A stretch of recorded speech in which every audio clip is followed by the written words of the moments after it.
On everybody, welcome to the Engage channel over here on YouTube. I am joined by my good buddies SpartanTano, and joining me from OC as well, it's me. Guys, we are bringing you the AEOS League India. This is a really exciting league. The league has not officially started yet. We are doing a single elimination tournament to get these players warmed up for a long league that they have going on. Tano, Fu, how are you guys doing today? Fu, because we're in the same time zone, I'm going to start with you, buddy. I mean, it's quite late here, Lobo, but I mean, I never want to miss any Unite action, right? You know, it could be 11:30 at night or 11:30 in the morning. I'm ready for some action, and from what I've heard behind the scenes, these are some very competitive teams, and the talent that we're going to see today is going to be, surely very exciting. Yeah, look, Tano, my friend, you did the draw for this league over on Twitch. I was there in the Twitch chat following it along. We had a lot of hype for some of these teams, and now that we're very close to the league kickoff, how are you feeling? Yeah, we really did. I'm really excited for this league. I think it's something great that Engage are doing. The rules that they're bringing in, there's the rules around certain bans, which are exciting.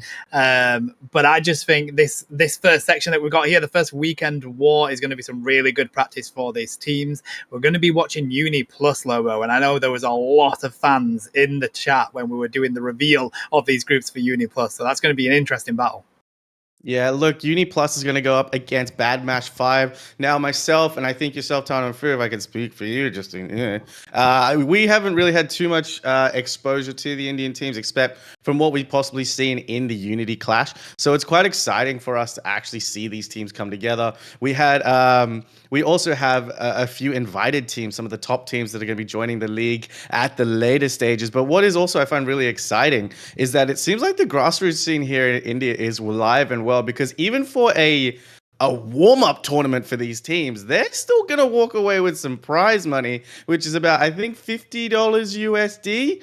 Or am I correct? I do believe the top team that's going to come out of this, from the 4 teams that we have remaining to watch, they're going to walk away with $50 USD. And then when we get into the league, there are some saucy prizes on grab for those teams. Guys, what do you make of that? Really exciting for these grassroots teams.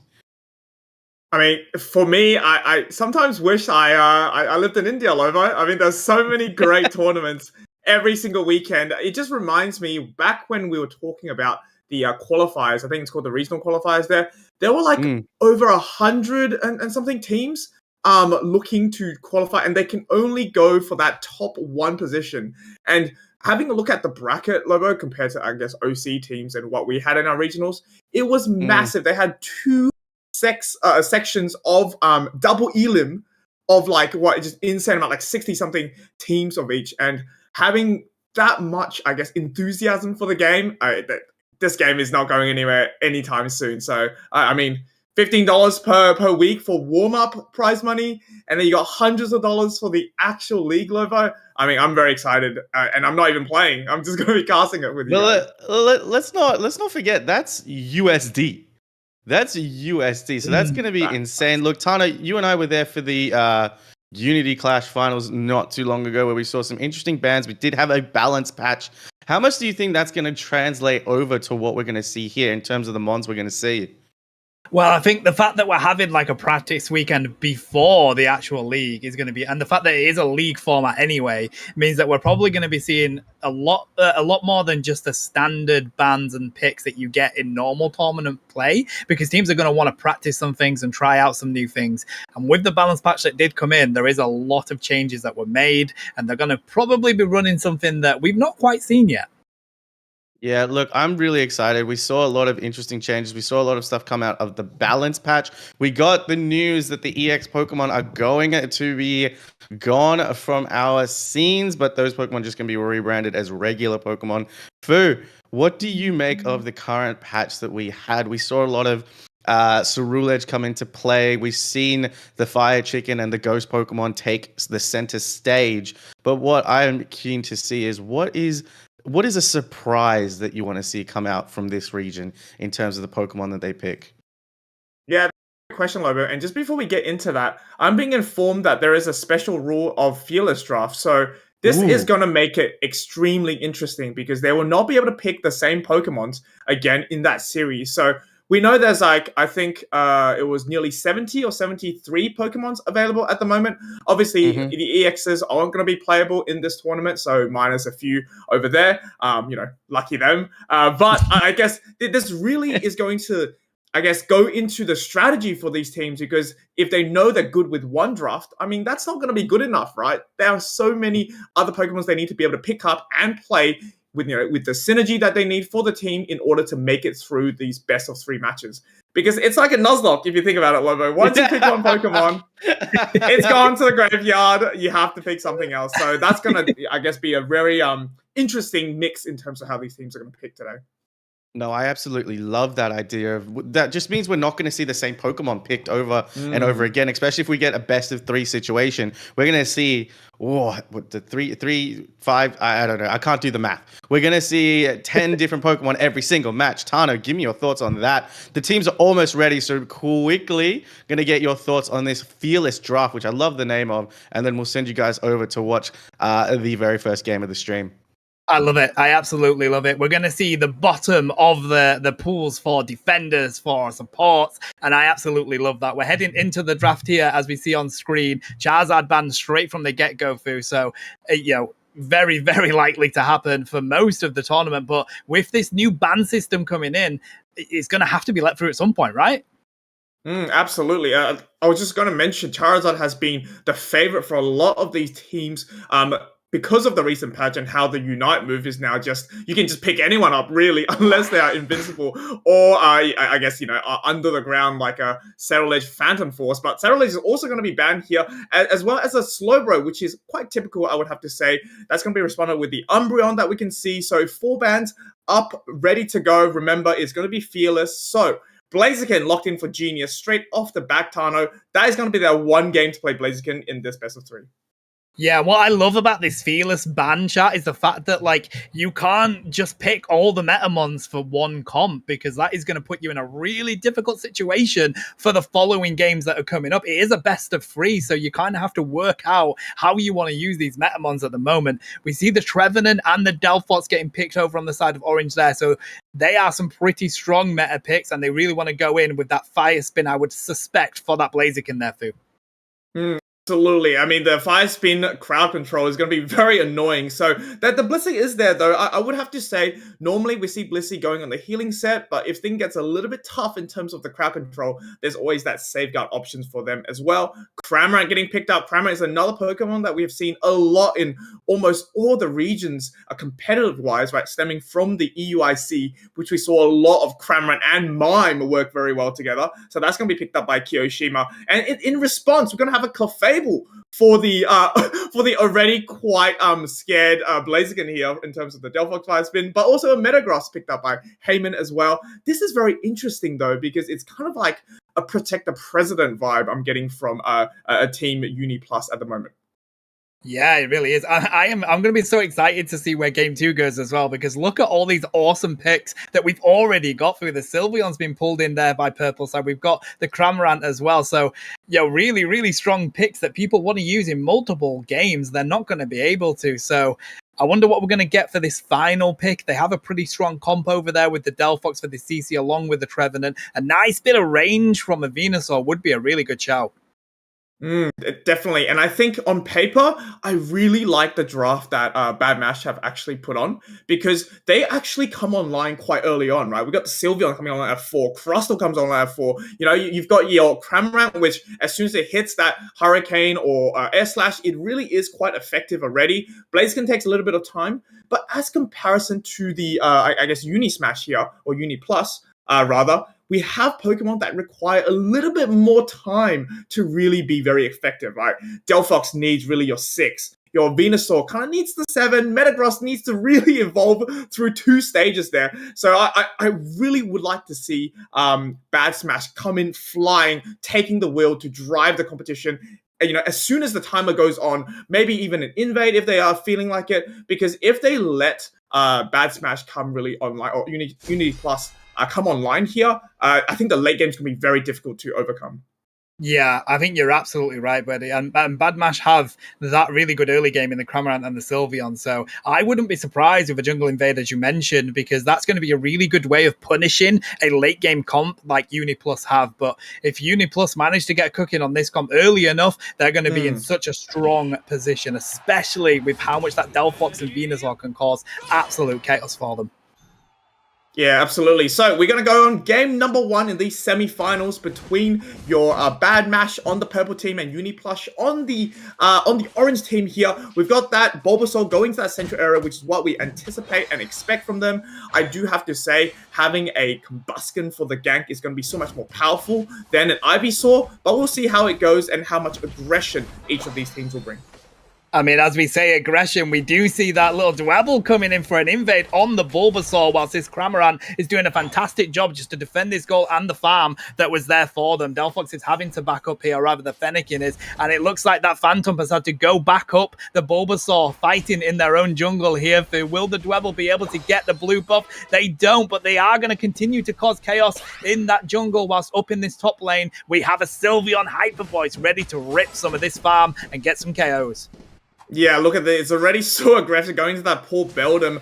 The Clefairy obviously has that tiny healing capacity, but Hyper Voice really just spreads through some of these defenses as well. I mean, Dwebble doing a very good job at delaying both the Bulbasaur and the Phantom at the moment. 2v1 scenario. How is this Dwebble still in the playing field? That's incredible coming out from the Dwebble at the moment.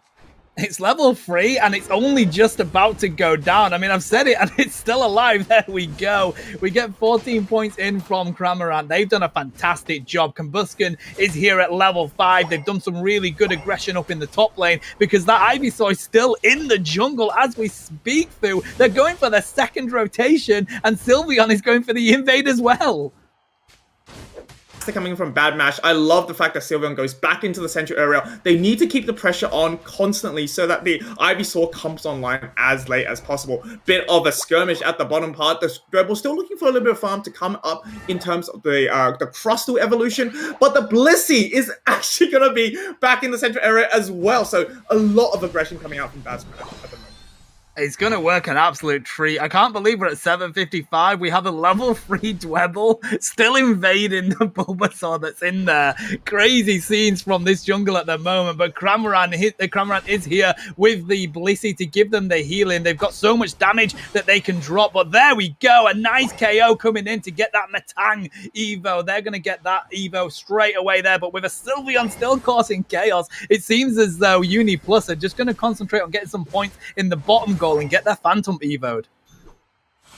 Do need to, and I like the fact that they're taking this opportunity to get some dunks in as well. The Dwebble is still a little bit under level. It's getting a little bit scary now as the Blissey goes down on the side of Bad Mash as well. Slowly but surely, Uniplus is getting these levels back. With that evolution, we have Solar Beam available for Deity as well. So actually, you know how aggressive Bad Mash started off?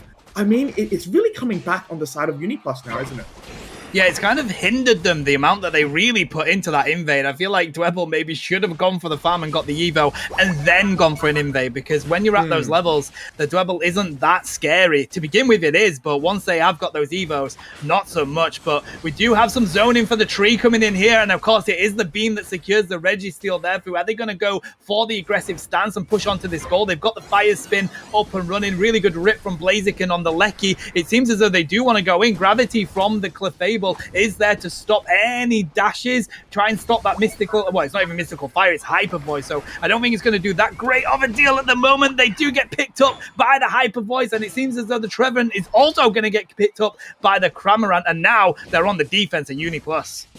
I mean, the tables have turned here, aren't they? As soon as the Trevenant and the Clefable goes down, I mean, I feel like Batmash said, maybe we can look at possibly poking this. The Sylveon goes, no, I want to do more window shopping and possibly dunk that 40 in that tier 2 pad. A fantastic decision, actually. Blaziken able to solo that Lecky was, you know, really crucial for them if they want to put that top path pressure that we've seen coming out from that aggressive start they've had. Now, looking at the levels, we have a level 11 Blaziken that's just chasing up the Delphox at the moment. Baits out the eject, but the Fire's been able to just put that at bay. I mean, it is quite incredible of the level difference at the moment. Uni Plus really need to think about how they're going to spread the resources here, because if you are that Venusaur, you do want to use that Unite move and the Beam in terms of a good combo at the correct time and not just randomly in a little bit of skirmish that they've seen here.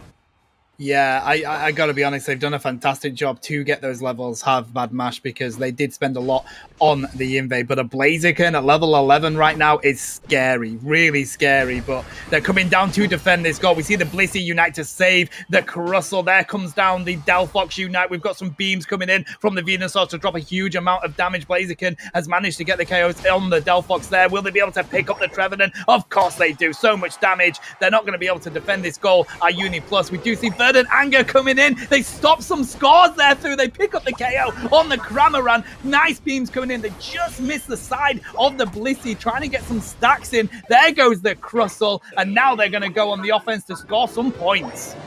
Absolutely. So very well timed Verdant Anger coming out from Vino here, able to get some dunks and maybe break this bottom pad here. They do, in fact. The scores are still in the favor of Bad Mash, but this is a great turn of events for them. They pick another one off on the Blissey. The beams are really just firing through, and it looks like it's only going to be the Crustle to either delay or get a cheeky steal here. But when you have a Trevenant to make space for your team, this should not be a problem for Uni Plus to get this secure. Crustle Unite. I'm not sure whether there's a misclick there, Tano, but that seems to be a little bit wasted unless they're looking at breaking that pad. I think the thought was to break the pad. I don't know whether they tried to unite to save themselves on going onto the pad. I'm not quite sure. But Blaziken does manage to get the Lecky yet again. I love what Bad Mash are doing, where they're leaving that Blaziken up in that top lane just to rip that objective, get all the farm that's up there, and just cause chaos when you have the Sylveon backing it up. It is working a treat for them. They could push this in. They seem like they're going to put the Unite moves on it. The Blissey Unite move trying to save the Blaziken. There goes the Venusaur. There goes the Delphox. Without them, you don't have any range. They've managed to get the Lecky in. It's not going to be much of an overcap, though, because it was a 20-point Lecky on an 8-point goal. Clefable is going to have to back up, but it does mean that that entire top lane has gone, and this farm is going to go to Bad Mash.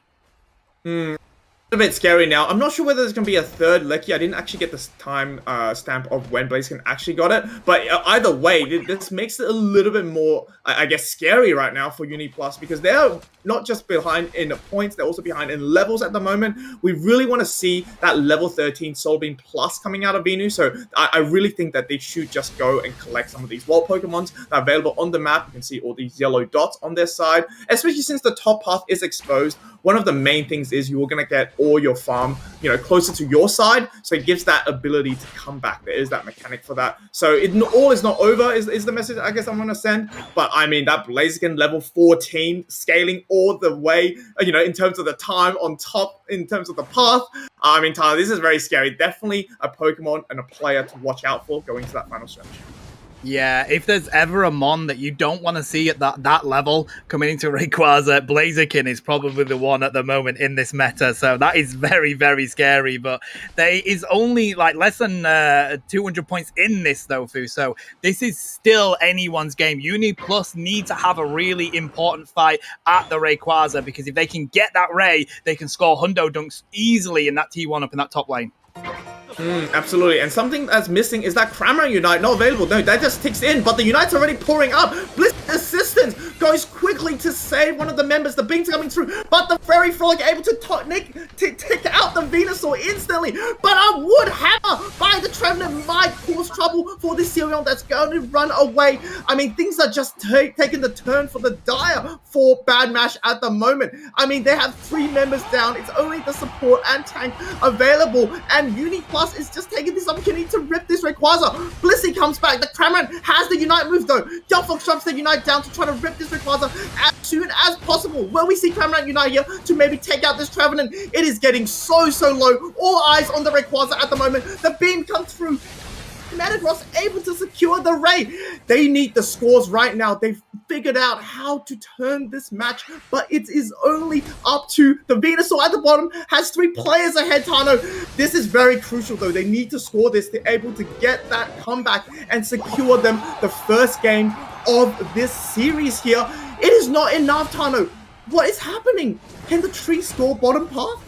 They're gonna have to, because they've ripped the shield of the Clefable tree, managing to get the Hundo points in there. But guess what, Fu? It's still not enough, because Bad Match scored more points. We got the 74 from the Crustle as soon as most of the people were down. So 3-7-3 for Bad Match. All they have to do is defend this. I don't think there's any shields left on Uniplus's side. Maybe the Trevenant, I think they're looking at picking up points. No, Trevenant doesn't have a shield. Blissey going to score some more points.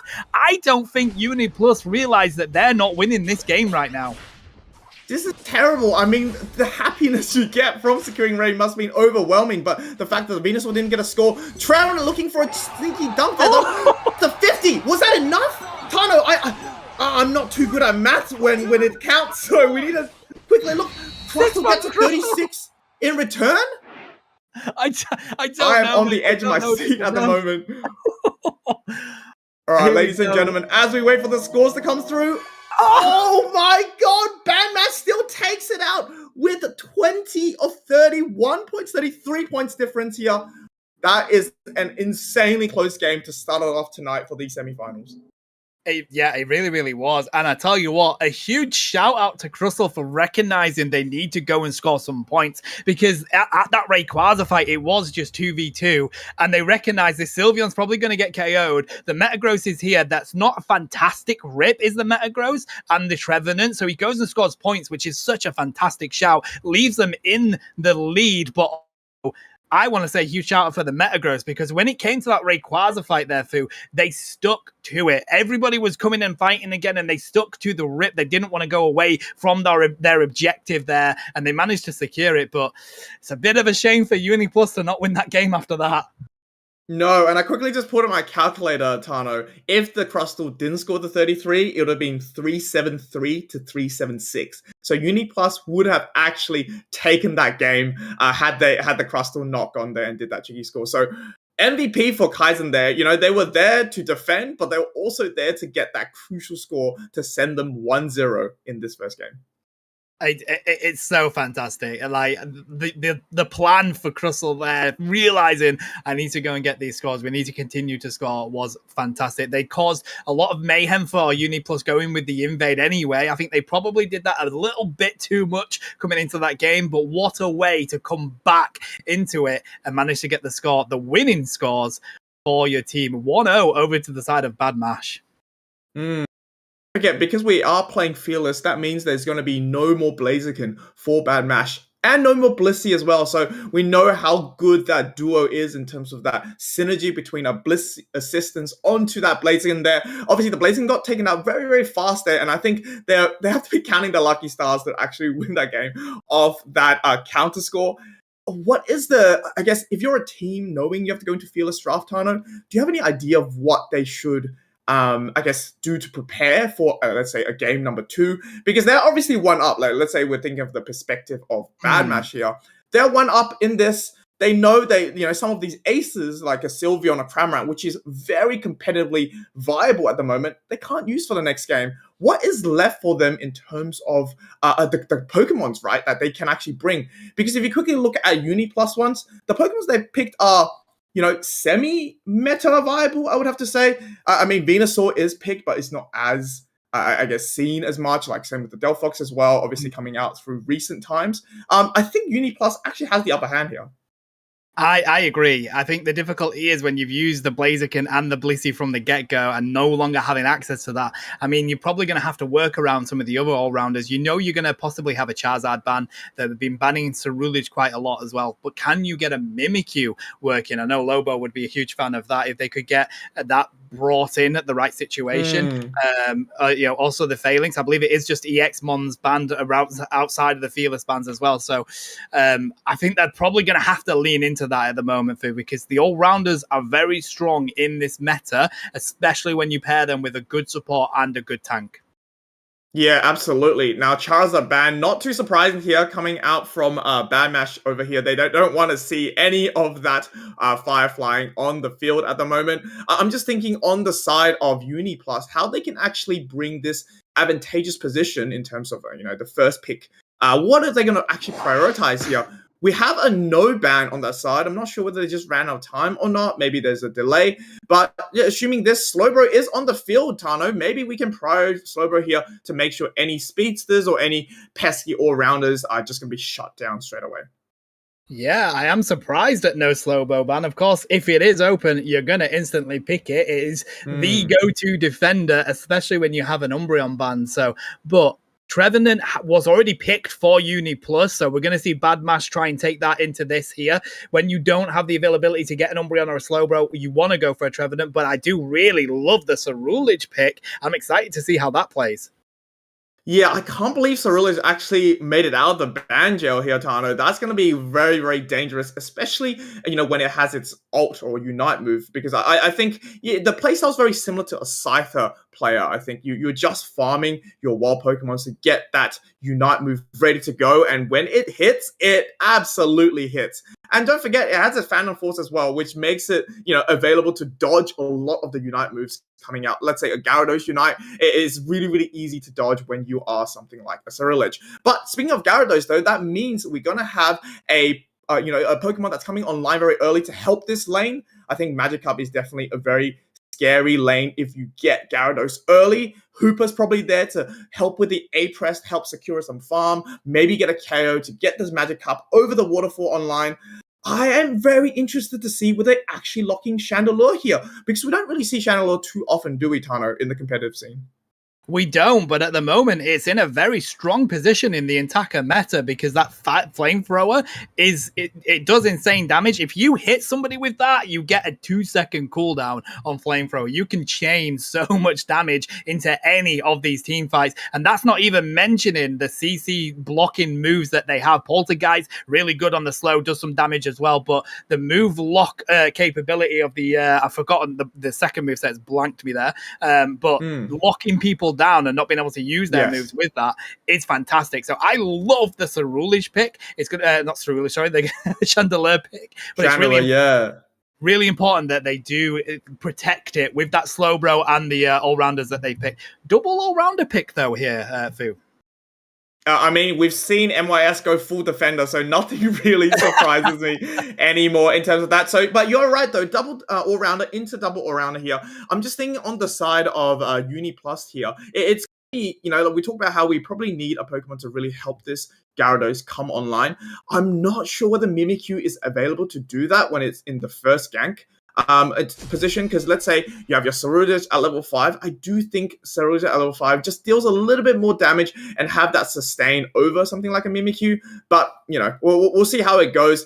In any case, they are looking to get this, you know, Magikarp evolved as soon as possible, because then I think it really runs through the rest of Bad Mash's team. So, I mean, there's all eyes on Deity for this game here, and whether they can really use their Unite move to its full capacity to take down that Delphox. Yeah, no, you're absolutely right. If they can get this Gyarados online before the 8-minute mark, they are in a very, very strong position at Uni Plus. They do need to try and give it a KO in that lane. They're going to be coming up against the Metagross and the Eldegoss up in the top lane. That's pretty difficult to deal with, but if they can manage to get a secure, they'll be in a very, very strong position. We also see the Eldegoss going to get the red buff coming into that top lane, which we know makes it really difficult to deal with. Speaking to central area, we have a Phantom looking to cause some trouble in the enemy central area here, looking to maybe get that blue buff away from the Mimikyu, but with a Slowbro there, surely they don't. Oh, it is available for the Mimikyu to get that, so it causes a little bit of delay. It does get out safely, but you always want, you know, a little bit of a I guess playing mind games to the enemy, right? You want to be on back of mind saying, will there be an invade? Do I need to help our team? Because this gives the capacity for something like a Fennekin to evolve a little bit earlier, get those experience to hit that level 6, to get that 5 spin or your Mystical Fire combo. Yeah, absolutely. But here we go. We are at 5 seconds from the first bird spawning, and we have the Ceruledge up in the top lane with the Mimikyu there as well. This bottom lane looks like it's going to go towards a nice little water gun coming in from the Slowbro. They get the Evo there. Mimikyu's not managed to secure much in this top lane. Ceruledge really wanting to concentrate on being able to get some KOs here. We see the Matang going in with the damage. Oh my god, they do stop the Metagross. There's so much stun for them with the Ceruledge as well. And here's the Slowbro. The Slowbros come to back them up. They're going to have to retreat here at Bad Mash. They wanted to be aggressive in that top lane, but really good zoning coming in from Uni Plus there.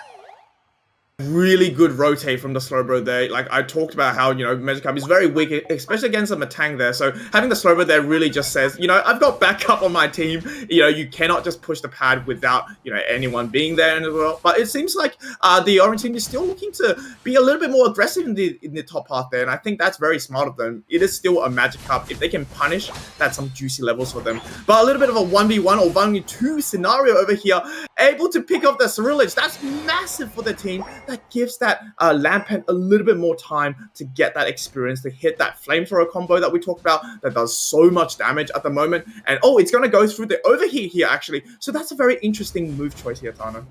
It is. I'm really surprised at that, Fu, but I do kind of like it, because when you can use Overheat, the last one that you hit is a direct sure hit move. So if you can get that on a Delphox that's already weak, you're gonna pick up the KO. So I don't so much mind that. I do think Flamethrower can drop more damage, but what I do like is that on Bad Mash, they've managed to get the Delphox up to level 7 already here. There is a secure on the Eldegoss, though, from the Gyarados. There's a battle up in the top lane and bottom lane as we wait for this first objective to spawn. I'm not quite sure who's in the better position. I do think it is Uni Plus in this bottom lane with their Mimikyu up at that level 7.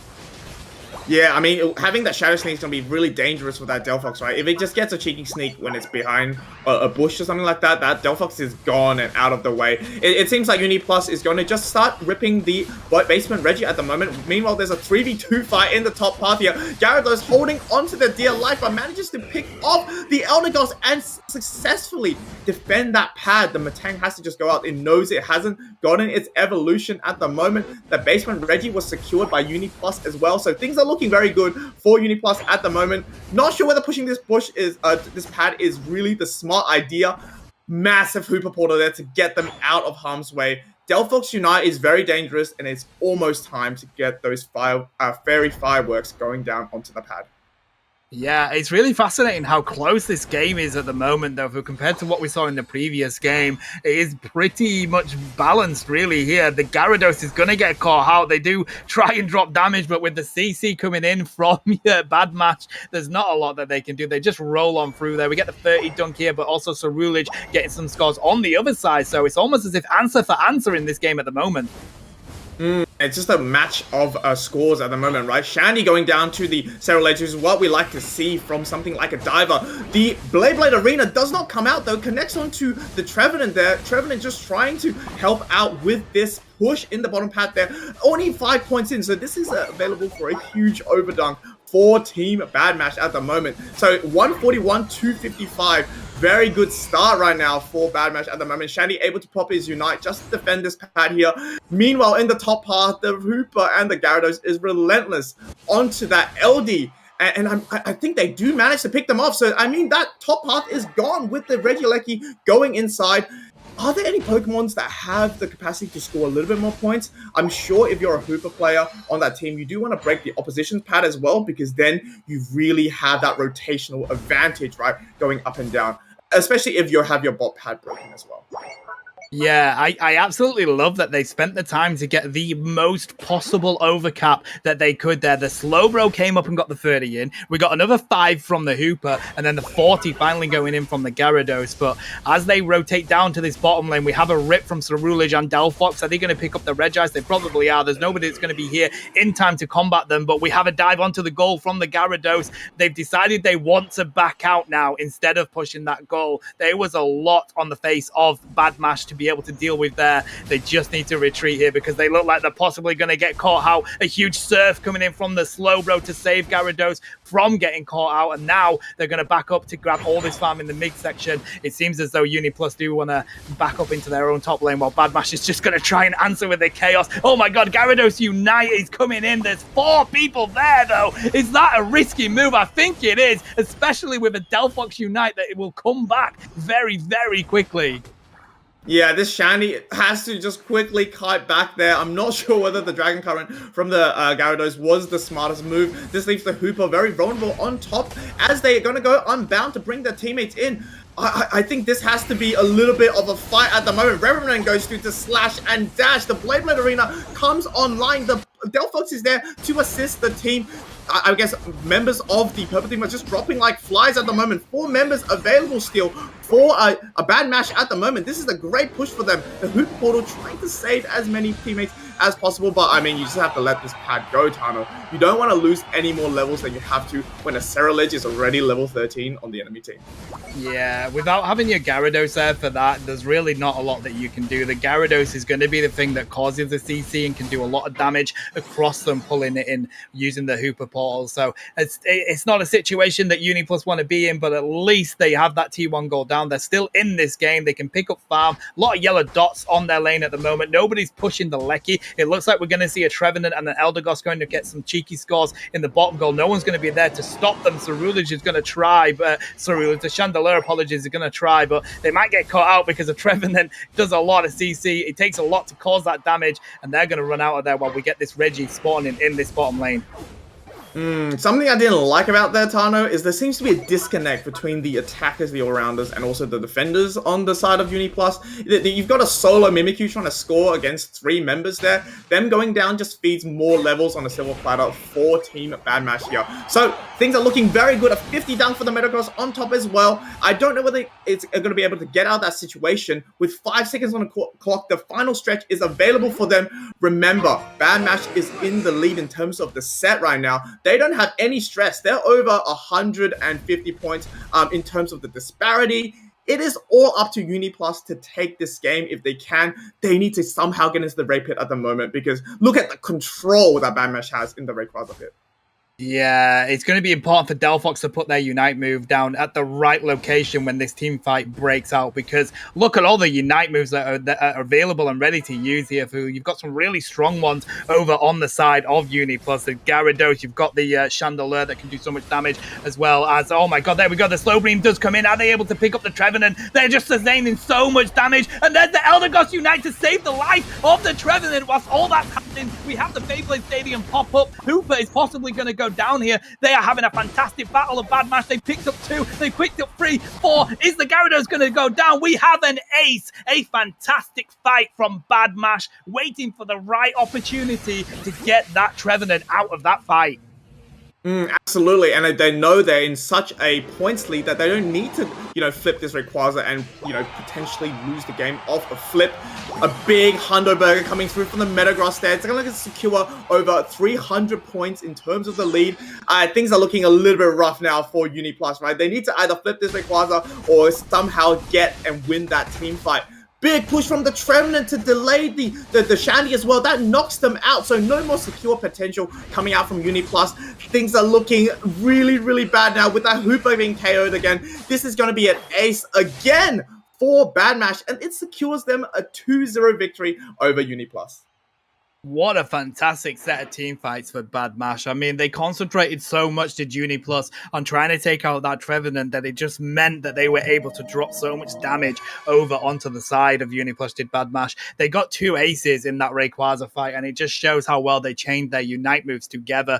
It was crazy that they were so concentrated on taking out the Trevenant, putting that slow beam onto it, that it meant that the Compute and Crush was able to come up and shut down the Gyarados and the Mimikyu up in the top part of the path. Fantastic fights by Bad Mash there. And I think UniPlus have to be kicking themselves for not banning away that Ceruledge. Genius has had the best time, I think. And fun fact, they didn't even play Phantom Force, I think. They went for the Flame Charge Blitterblade combo, I think something like that, or Psycho Cut rather, and they still did 71,000 damage, and the Slowbro, obviously slow beaming the Trevenant was an interesting move, because that just meant Genius just went and slashed and dashed when the Blade Arena came up, like you said. Yeah, the thing is, like, slow beaming the Trevenant, you're not going to do enough damage to take it down. But even so, Eldegoss was there to use their Unite move just to protect any damage going on to it. But when you do have that Ceruledge able to just do whatever they want because that slow beam wasn't used on them, you're absolutely right. That is what enabled Bad Mash to get those aces in those situations. I think that slow beam probably should have been used on a more of an important target than the Trevenant. Yeah, absolutely. But we've got Lobo coming back in. Lobo, what are your thoughts on that first set that we witnessed? Look, that was a really, really controlled performance from Bad Mash. I know, Tano, we know UniPlus was an odds-on favorite when we did the draw too much. They had a good game, but I agree with Food. There was a little bit of disconnect between the attackers and the all-rounders, not really going for the right targets. In that team fight, I do feel a Mimikyu Unite, a Chandelure Unite, as well as a Dragon Current Unite, some of the strongest Unite moves that we have in the game at this current point in time. And to completely focus out a Trevenant as opposed to possibly trying to go for the Delphox to take it out of the way, to take the Ceruledge out of the way, the 2 Squishiamons on the team, and Metagross is not going to go down easily. So that's what these warm-up tournament is all about, right? To get the kinks and stuff out. I have been informed by chat that Bad Mash is actually ranked number 4 in the India region. So I feel like with this AEOS League and with this tournament here, they do have they have a point to prove. They want to climb those ladders, they want to climb those ranks. So I love hearing more and more of this kind of stuff from this region. This region is so passionate about Pokemon Unite, and they're so passionate about the players on the team and all that kind of stuff. So I'm really excited for the next game. And I believe our next game is going to be Vengeance versus Ascenders. Now, again, we don't know too much information about this. So this kind of warm-up tournament gives us a real chance to actually have a look at these teams in general. So, guys, you guys got to watch that first game. You got to witness what was it called, Fu? The Fearless Draft? The Fearless Draft. The Fearless Draft. You got to witness the Fearless Drafts as well. Give me your thoughts on that take and, kind of what we're seeing from this India region, from your thoughts in the first one. Tana, I'll start with you. It's interesting because teams are really having to work out how they want to use these mons across the pool. We're not seeing the situation where you have maybe 3 or 4 metamons in a team. They're probably going for 2. We saw it with the Blaziken and the Blissey in that situation. But what we also noticed is that whilst they played Blissey first, did Bad Mash, they banned it second because they didn't want UniPlus to have it. So they're utilizing their bans alongside the Fearless Draft to put themselves in a really strong position. And It's really excited. I'm thinking, what would we do in a game 3 situation? Because you're going to have so many mons that aren't playable. Yeah, absolutely. Fu, yourself, man, what did you think of the Fearless draft? How do you think it's working in this instance at the moment? Yeah, I just want to point on top of what Tano said. It's really actually important if you think about the bans for the second game, because ideally, if you're a team that won the first game, you picked up some really good metamons that you can't play for the second game. You want to kind of ban those Pokemon away from the opposing team, right? Because that means you have 2 games that essentially means you're not going to be facing the mons that you know are strong because you used it in the first game to win that game. And you're able to pick out, I guess, other Pokemon that you can actually use to win that second game. But like Tano said, if there's going to be a game 3 scenario, I don't know what they're going to do, because now, I mean, do they ban the mons again? Because that means that other mons that, you know, the opposing team has used or hasn't used are available. And it's just a whole kerfuffle of, do I pick, do I ban? I mean, that's what makes it exciting, right? No, I feel like that's yeah, man. I could see a Wigglytuff, see a Lane Greninja, could see a Zeraora come out of anywhere. I would be very interested to see a Sableye come out in this kind of game. But what I did really like was Bad Match's control in that first and second game. They really understood the points. It felt like a smart decision not to flip the Ray in that instance there. So, you know, very well controlled in that instance. I also very much like the aggression. I think you guys will agree when we get to watch the Asia finals for Unity Clash, we definitely saw a lot of aggression. But I am getting note that the teams are ready. Tano, you and myself are going to be casting this one. Fu, you have yourself a little break, my friend. We will see you after the game to get your thoughts on this one. So, you know what? I'm actually super, super excited for this one. Guys, second game, we are 1 game away from our grand final. Bad Match has stamped their place in there, and we are going to see who is going to join them between Vengeance and Ascenders. Tano, my friend, what do you think? Would love to see a Charizard get through, to be honest, just because I want to see it in this situation, because it is so good in the meta right now. We see a Blaziken band and an Umbreon band from the get-go. Ooh, a Crustle band would be interesting. A lot of teams run Crustle, but they don't quite feel it's strong enough to ban it. Instead, it looks like they're going to go for the Charizard. No! Look, you know how I feel when, now you know how I feel when a Mimikyu gets banned, but I do know now that Ascendus is on orange. Obviously, you can see the ASC on their team names, and we got Vengeance on the purple side. Slowbro being picked up straight away, and Ceruledge getting banned straight away. I am very interested to see that. So we've got 3 of the Firemons that got buffed in our recent patch. There is the 4th that has just been picked up in terms of Delphox. Could we see another Chandelure game? I know they went Overheat in we saw Overheat in the previous game, but I'm a little bit more of a fan of the Flamethrower build with that AoE damage as well as that ability to reset, Tano. But we're seeing the Clefable and Zoltan coming out with a Leafeon pick. Yeah, Leafeon pick would be huge. Leafeon and Gyarados picked over on the side of Vengeance there. Really strong. They've got a good core there. They've got the Slowbro, you've got the Leafeon, and you've got the Gyarados. So good early game. Picking up the Gyarados as well for a really good late game. That's a solid core. But we must admit, Ascenders also have a pretty good card. They pick up that Trevenant with the Delphox and the Clefable. Really strong. That Delphox Fire Spin is going to be absolutely vital in this game with a Leafeon and a Gyarados there, Lobo. Yeah, absolutely. Seeing that Garchomp being picked up is actually pretty interesting as well. Huge damage potential, huge rip potential as well. Now, what we have seen in the Asia region as well is that level 4 Leafeon going into the opposing team's central area to help out with a jungle invade. Now, whether I believe Vengeance is going to do that, but now that I am seeing the Eldegoss and a Zacian? I think that's a misclick. I think we may need to redraw because that is not allowed, I believe. I'm just going to tag our person's Zen here. I reckon B2K is in the future. They're in September, and they've come to realize that EX Mons are no longer EX Mons.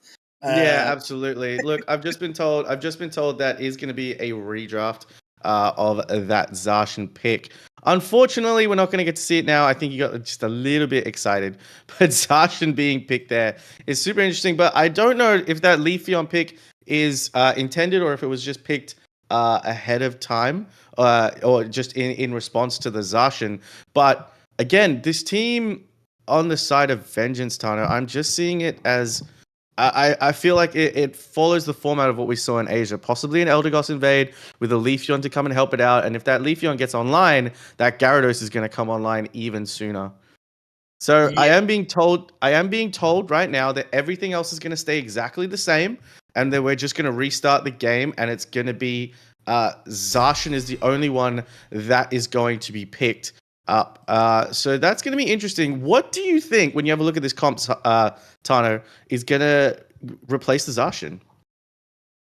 I think you need a bit more range, to be honest, in this situation. I think you've got a lot that is going to cause a lot of damage. You've got that Garchomp and you've got that Trevenant. I think you need a bit of range. I love the Leafeon because that's really going to concentrate on trying to shut down that Delphox, but you need something that can do a lot of damage. I think a Venusaur Beam would be really strong in this, to be honest. You only have the Gyarados that you need to worry about. That's a late game mon. I think picking up a Venusaur slow with the Beam would be pretty strong coming against that comp. Yeah, and as we see here, the teams are just going to wait on out here, close up the game, and we're going to get a redraft going. There you go. So it is going to be a nice, interesting one for us. I do like what you say. They do lack a little bit of range. I would love to see some range. Possibly, currently the most popular mon at the moment in terms of range damage dealers is the Venusaur. I can't really think of anything else too much that was going to be too much of a hindrance. But with that Clefable Trevenant frontline that we saw, Tano, I'm very interested. Is Pikachu a possible pick into this one, especially with the way that this draft is now set up? Yeah, I mean, one thing about Pikachu is the Mage build got a huge buff in the recent patch. It's very strong. Pikachu can drop a huge amount of damage, and the Unite move is really strong as well. So a Pikachu would be an interesting fight. I think you're probably going to have a pick right between the Venusaur, the Pikachu, and probably the Chandelure, as we mentioned. I think the Chandelure probably gets it levels up a bit too late. I think the Bulbasaur and the Venusaur are at least pretty strong in a lane. They can do damage. They can get secures. And I think the Pikachu, again, is pretty strong in the lane, as we've already mentioned, and it can do a lot of damage. So I think it'll be between the Pikachu and the Venusaur, but the Pikachu is very early game. I think they might need a little bit more in the late game, which is why I think I'm tempting more towards that Venusaur. Yeah, look, I have just been informed once again, the Sylveon was not an official pick, so the Sylveon is going to get picked again. As we are going back into the draft, everything that we're going to see is going to stay exactly the same. The bands are going to stay the same. I believe the bands are going to stay the same. Yes, correct. We've seen the Umbreon, we've seen the Blaziken. We had the Charizard, and we had the Cerule Edge band, if I'm not mistaken, Tano. And we are just going to get Nav and Halkane. I believe that's how you say their names. I'm not even going to try and pronounce their names. But they are going to be re-picking this time around. So yes, the bands are exactly the same. And now we could speculate what is going to come in place of that Sylveon. Interesting. I guess you're going to try and answer to whatever gets picked over on the side of Vengeance in replace to the Zarshan. It is going to be interesting. They know they're going up against a Leafeon. They know how powerful Leafeon can be, not only in the early game, but throughout the mid game as well. If they continue to cause chaos in the jungle invade, they continue to get into the backlines of Ascenders, they know what trouble that's going to bring. So I don't know. I'm not sure what we're going to see here, but I'm excited to see how they're going to respond to the comp that gets picked up. I do like this counter pick as well into the lead. They have chosen Leafeon into the Clefable pick. Clefable pick position number 1 in the draft, and we talk about how important draft is when it comes to the position of where you're drafting specific mons. So Leafeon getting picked up second as well for the side of Vengeance. So that Gravity, also that Fire Spin, also that Horn Leech going to be a big problem for a Leafeon that likes to roam around the map and really dive in, take out its opponents. And there you go, Tano. You predicted it. They got the ranged with the Venusaur coming on in, and it does look like it is going to be that beam moveset. Let us see what Ascendants are going to pick for their last draft. Phalanx. That's a good shout, to be honest. I like that. I would have preferred something that can do a bit more diving. Well, although I know the Phalanx is pretty good at just hopping onto people with their no retreat move and so, but yeah, I don't know. It is an interesting pick. The late game is going to be really tough over on the side of Ascenders here. Yeah, absolutely. I feel like the late game, we're looking at mostly late game Pokemon here for the side of Ascendance. Garchomp has that high level. Delphox has a double evolution that it has to go. Fortunately, Phalanx is quite strong off the bat. But again, even for the side of Vengeance, we've got Venusaur. That is probably their latest level evolution. And it's all going to depend on how that Garchomp, sorry, not Garchomp, Gyarados gets online. 1 dragon, 2 dragon, you see them all. Are you right, Tano?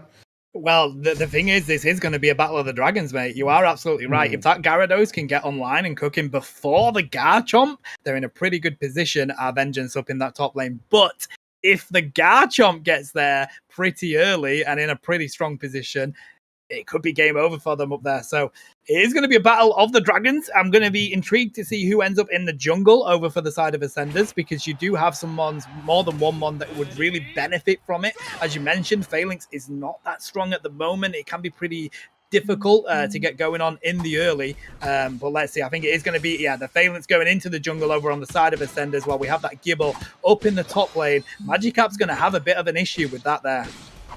Yeah, absolutely. Magikarp's definitely going to have a bit of a problem there. But there you see, Eldegoss is heading on into the central lane, so we're not getting an invade like we thought. But getting that Magikarp online, especially getting that Leafeon up into the early way, to see that Magikarp being very, very brave, losing a ton of its experience there. But with that Leafeon already online, that Gibble and Clefable do not want to stick around for long. But that Phalanx has head on in straight into the central area, Tana, but it's only taken one of its buffs. And there goes down the Gibble. Unfortunately, Magikarp not getting the assist there, which it really, really would have wanted.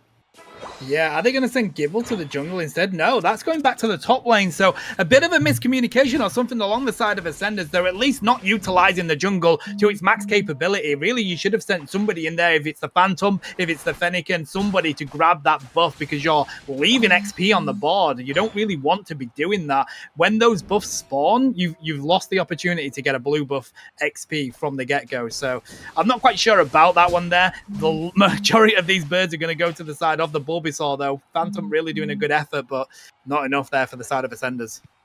Yeah, absolutely. Bulbasaur is now going to head on into the central area, take that red buff. I do like this. Great communication for the side of Vengeance. That Leafeon is already online and is already doing the job. I would love to have seen the Leafeon head on into the enemy team's central area, really take that pressure off the Magikarp, because we have seen that played a lot, especially Mimikyu when it is going up possibly against the Gibble. Keep it at that low evolution line, but Slowbro is just providing to be a big, big menace here. That little tree has not sprouted its leaves once yet, Tana. It's still a little itty-bitty phantom, but Ivysaur is online, and I think we're going to start getting everybody moving into that central area.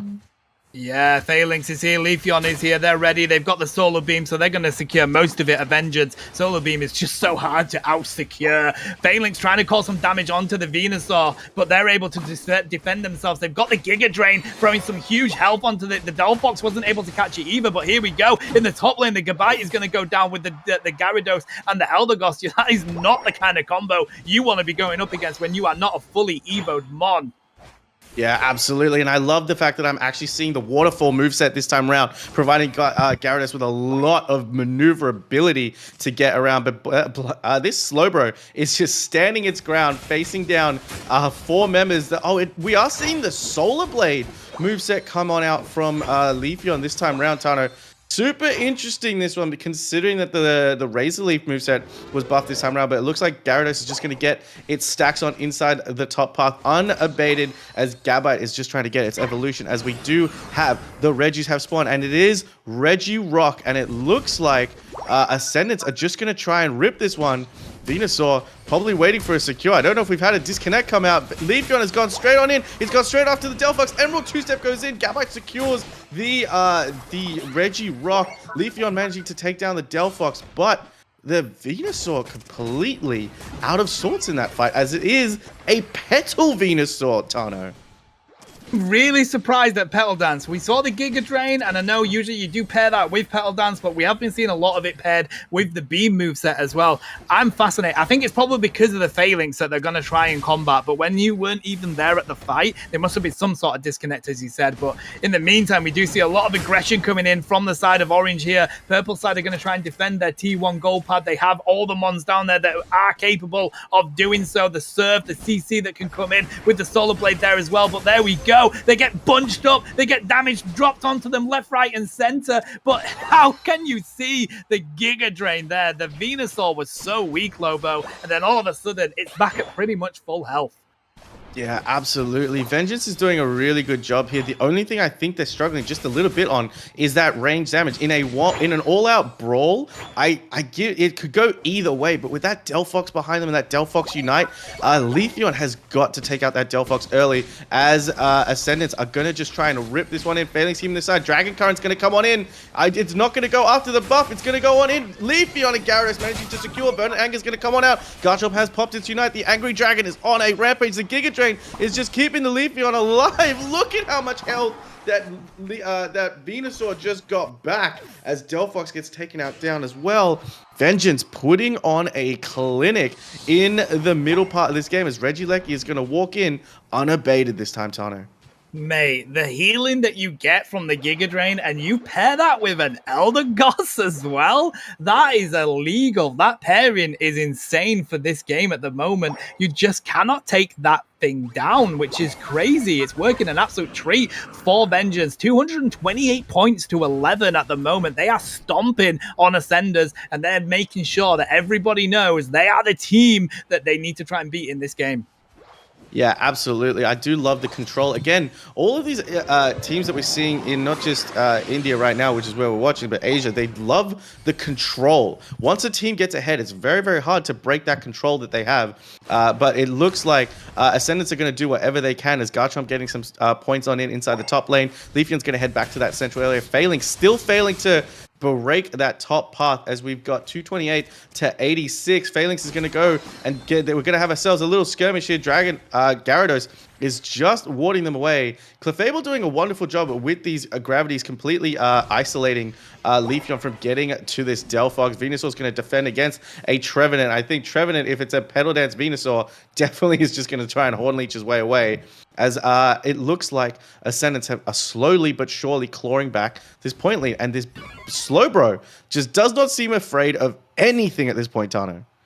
No, it really doesn't. It's getting pretty deep into the jungle here on the side of Ascenders, and I don't think it's going to be able to get out of there. There comes the slow beam. We see the fancy fireworks going up. They're going to cause so much damage, and the anti-healing means they're not going to be able to get away. The perfect thing to try and take down a Venusaur works an absolute treat, and they've got a huge amount of XP from that Slowbro going in there, getting people to come in there to back it up, and Slowbro is the one that manages to get out of everybody there, Lobo.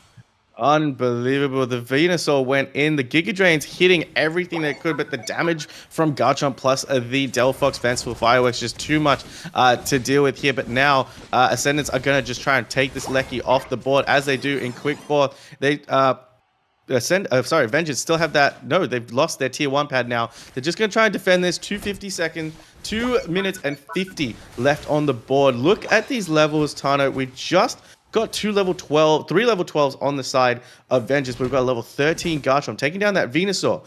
Big level spike for him going into the raid fight. Yeah, and I just absolutely love the game management Ascenders have done coming into this. They are now in the better level situation on their side. They have a level 13 Garchomp, which is going to be very, very important for them coming into this final Rayquaza fight. That bottom Reggie spawned, but Ascenders didn't even think about it. They saw the yellow dots that were up on their side, and they just went Pac-Man on that and go and secured all of them. And it's worked a treat for them, because now level 12 Delphox, level 13 Phalanx as well. Good position for them here. Yeah, look, Ascendants have got the stronger positions heading. So Gyarados is out in the middle of nowhere. Trevenant just able to scout that around. Look, the great positioning. Garchomp possibly looking for a flank here, as it seems like these teams are just rotating position from left to right. Look at the aggressive now. Ascendants have taken the aggressive position. Leafeon almost caught out by the Trevenant, but to no avail. Beautiful shield by the Eldegoss coming on in. And now it's just like clockwork. They're moving around a clock as we now going in. Phalanx has decided to go in. Here come the Unite moves. They're coming. Phantom Forest goes out. The Dragon Current's going to go in. And it looks like Vengeance have taken out everybody except the Trevenant and the Garchomp. Garchomp left on 1 HP. It is 2v2 Slowbro and Leafeon versus Garchomp and Trevenant. Garchomp just managing to get that health back. The life steal so important, Tano, as we're going to go for round 2 of this Rayquaza fight. Ascendants really need to flip this Ray. Fascinating that they both just ended up swapping what side of the jungle they were in there. Slowbro possibly getting caught out here. It does have a lot of sustain, so I don't think they're going to be able to do too much damage, but here we go. Look at this for a rip. A Phalanx and Garchomp and the Delphox. Delphox Unite goes down, and it's the Leafeon with the Solar Blade that secures it against the entirety of Ascenders there. Are they going to score some points, though? They need them. They need at least 2 hundo burgers. Leafeon managing to get theirs in, and we get an extra cap on the bottom lane. The Venusaur and the Slowbro scoring the hundo burger with some sides. I mean, what a position Vengeance are in here, Lobo. That is going to be the win for them. And just a beautiful surf to take down a running away Delphox. And Slowbro gets an extra 22. Really smart play by this Slowbro, allowing the double dunk to go in, then managing to take down the Delphox. Now just standing in front of the Leafeon, just letting those small little numbers go in. So really great performance by Vengeance. I really thought they were behind in that before heading on into that Ray fight. That first Ray fight got them the levels to come back on in. Garchomp getting out was a little bit interesting for me. I thought Slowbro could have chased it down possibly and not let it come back on in because it was on a sliver. Possibly a single auto or a single boosted auto could have stopped that. Trevenant's score getting stopped as well at the bottom as it saw Leafeon coming down. But great game by Vengeance all around. Not too high of a damage game, Tano. Only the Leafeon and the Garchomp going above 60k. Yeah, I think that is probably going to be a little bit of an upset for Ascendants there because they got themselves back into that game, Lobo. They were in a fantastically strong position in that mid to late game than they were in the early game. And unfortunately, it's the Leafeon with the best secure in the game that manages to just steal it away from them. So frustration. But I tell you what, coming into this second game, this game 2 situation, out of all the teams that we've already seen today, I think it's probably going to be a possibility for a game 3 because Ascenders really managed to get themselves back into that. Yeah, look, I'm really interested to this as well because now we have to talk about the Fearless Draft. This is now a talking point between us because now the teams whatever teams they just played, whatever drafts they've used, whatever compositions they've used, now have to go out the window because they can't use the same mons. But what they can do is they can now ban the mons that they just used so the other team can't pick them up. Now, this is, I definitely, we need to, I think you and I were only told about, God, I keep forgetting the name and I just called it that. The Fearless Draft. The Fearless Draft. The Fearless Draft. I want to get, I will definitely ask Zen for more information on this Fearless Draft and the exact rules. If that also pertains to banned Pokemon. Because if you're not allowed to ban the same Pokemon, that's even more interesting as well. So I'm curious to get your thoughts. Are we going to see completely new team comps, or are we just going to see kind of a flip of the teams with whatever Pokemon that they choose? I think the difficulty that they've got is that if they do want to concentrate on banning a mon away that they can't play anymore, like we saw in the first one game with Blaziken, it does mean that other mons get through on those bans. Like we've seen the Charizard getting banned, we've seen the Ceruledge getting banned, the Blaziken getting banned from the get-go. Umbreon has been banned every single game so far. So if you have to rotate those bans into a mon you don't want to go up against that you can't play again, you're going to let through a lot of mons that are really good in this meta. So they're going to have to swap the meta into something else that they run in a comp. Yeah, it's going to be interesting to see as well, especially if the game 3 situation that you predicted is going to come through is now we've got teams possibly swapping mons, but now they're going to have to go really deep into that barrel to get into that level. So I'm curious, is there a mon that we haven't seen come back in, or like, because for me it's going to be the defenders, right? The defenders are the main ones here because your Slowbros have been used, your Trevenants have been used, but now Blastoise has come out of the meta. Trevenant not super strong in the meta. We also have the Umbreons, which are getting banned first pick almost every single time. Mamoswine for me is starting to become more and more prevalent, and it got a buff a few patches ago, but could we start seeing some Mr. Mimes? Could we start seeing can't even think of any other defenders at the moment, Tano? What are your thoughts? I think we will, especially if we have a game-free situation. I think we'll see Lapras. I think we'll see Mr. Mime. I think we'll end up seeing these mons that you don't usually see, a Wigglytuff, for example, in comps, to be honest. So I'm excited for it. I really want to see that. We see the Trevenant ban straight away, as well as the Slowbro ban, so we might have some more defender bans here. We might get a leak through all the Mamoswine, which is pretty good at the moment, Lobo, as you say. Yeah, look, the defender bans are very interesting to me. Slowbro being banned, Trevenant being banned. I think key linchpins for both teams before that Slowbro was actually super important for Ascendance in game 1. So them banning it this time around so it's not used against them again. It's exactly what we talked about. Ceruledge and Charizard just not going to be let out of ban jail this time around, unfortunately for you. But like you said before, we did see a little Mimikyu in game 2 of the previous set. I am hoping perhaps we might see a Mimikyu this time round as Blaziken is picked up and Umbreon is picked up. We have an Umbreon out of all these games that have happened so far. We finally have an Umbreon up and rocking. I think the Mimikyu is going to come through, to be honest with you, Lobo. I think if it's not banned and the Blaziken's not available for you to pick it up, neither's a Charizard, you've got to go for the Mimikyu. It's probably outside of the... I would have gone for the Mimikyu more than the Phalanx, for example. Hooper picked up for the side of Vengeance there. Really strong rotations for it. Will we get Wiggly? Tana, what did we learn from Unity Clash? We can't make the decision until the timer is at the very end. We cannot make the decision until the timer is at the very end, but it looks like we are getting a Venusaur Blissey. Possibly, I don't know if we're going to see I really can't tell just because of that eject button and the energy amp plus the glasses and spoon. This looks to me like a Venusaur build. We are seeing the Delphox come back on in. Again, I'm also like, we talked about defenders. There's not a lot of really incredible range Pokemon with the range that Venusaur has to just put that damage. Oh my gosh. I'm so happy with that. I'm so happy. I know.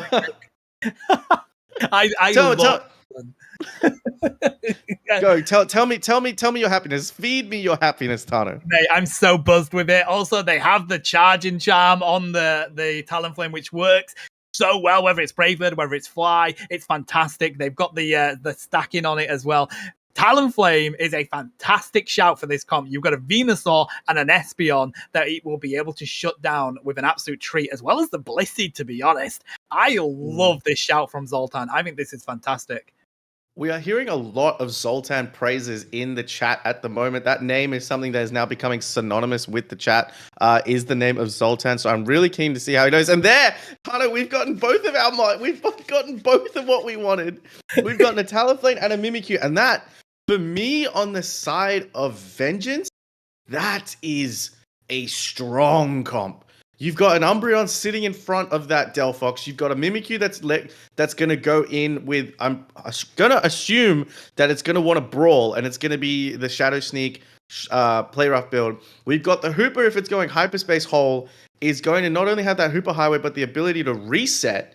And then we've got a Talonflame that can just try and mess up that Venusaur, because they really, apart from the Crustle, there's not much that's going to stop that Talonflame from just diving onto that Venusaur. So I think draft-wise, when we say it, that the Vengeance, for me, I think I agree with you. Vengeance has a very, very good draft comp here, but I don't think we can count out how powerful a Blaziken Blissey combination is combined with a Crustle. I think that's the difficulty that they're going to have, buddy, is that Blaziken with the Blissey. I think it's going to be really difficult for them to concentrate on it. Mimikyu is really going to have to work through it. I will expect to see a fly Talonflame just because you are capable of using it to not only engage, but disengage as well. That's probably a better position for Talonflame to be in rather than the Brave Bird, because you do not want to be caught out with a Blaziken in your face. I also really do like the utility of Talonflame with its Unite move, because it can be used as a complete zoning Unite move. If you got a Regieleki staring you down, can be used to push it completely back, and the other team will have to reset their momentum. But as we've got a Hooper heading on into the central area, we've got the Mimikyu heading on in for some stacks, as well as Hooper is just going to help that Talonflame, and it is a Talonflame central area, Tano. I love this. I am so gassed about this. As Eevee's, as Umbreon just trying to get anything it can do, popping that XP to get on out. Really interesting early game so far. Yeah, Talonflame really wants to get that Evo as quick as possible, because up in that top lane, the Espeon has already secured the KO, and they're pushing aggressively onto that lane. Torchic is there with the Blissey as well. Talonflame is really good coming into a lane gank, because Aerobatics does a huge amount of damage, and if you have Flame Charge to also get yourself out or engage for execution damage, it's a good position to be in. We've got the setup up in this top lane right now. Mimikyu just hit their level 4. They're not going to be able to get their level 5, which is probably what they would want coming into the 8Bs, but you can only give so much XP across the team. Good position to engage here though, Lobo. We've got some damage here on the bottom lane. We do get the evolution for Umbreon, but we do also get the same for the Crustle. So this is a really sticky situation across the board. The Meanlock comes in. They do Meanlock the Bulbasaur, but look at the healing it gets from the passive. That's going to save it there. They're going to have to back up now, but in the meantime, Combusken has had an absolute A-class cooking session, and they've got a free KO. Yeah, 3 KO streak, and Espeon, especially if it's gone for that stored power moveset, it's going to be very difficult. This Mimikyu has to be very careful when it goes in. Great play by the Umbreon to just force that Venus Ivysaur straight out of the comp. But here we go. We've got a double invade this time round. Talonflame, and Espeon is getting away with that blue buff, and it is going to be a problem now as Umbreon on a sliver of health. Now, again, it is a late game scaling, but this Mimikyu has gone in again with the help of the Hooper. It's low health, but that Combusken getting a 3 KO streak is not what you want this early on in the game, as Talonflame is online. It's playing, and it tried to score. It tried to score 18 points with a Crustle on pad. I mean, when you have that confidence, right, it's ignore everybody else. I can score 18 points with a Crustle in my face. Fair play, Talonflame, but we do have a Blaziken up and running as well over on the side of Ascenders. So it's really strong across the board for both teams at the moment. Mimikyu really does need to get more to get some extra levels, because without that, they're going to be really difficult. Now they're going to get some secure from the Talonflame. There we go. The Fly grabs most of those birds for them. They're going to have to back up here with Umbreon running away. So they are in a good position. Our Vengeance at the moment, they've got 4 down here, but that Venusaur has just got its Evo. They're going to have a beam. They've got some fantastic secure with that.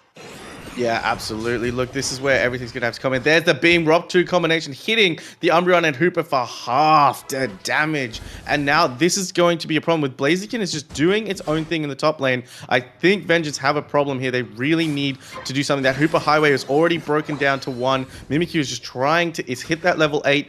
And now here we go. We have a problem. We are seeing the Snarl moveset come on in. The mean look on the Venusaur. There's the Talonflame. We see the fly go on, and it does. Beautifully done, but it gets caught by the Psychic Solaire of the Espeon. Great defense by the Espeon there, Tano.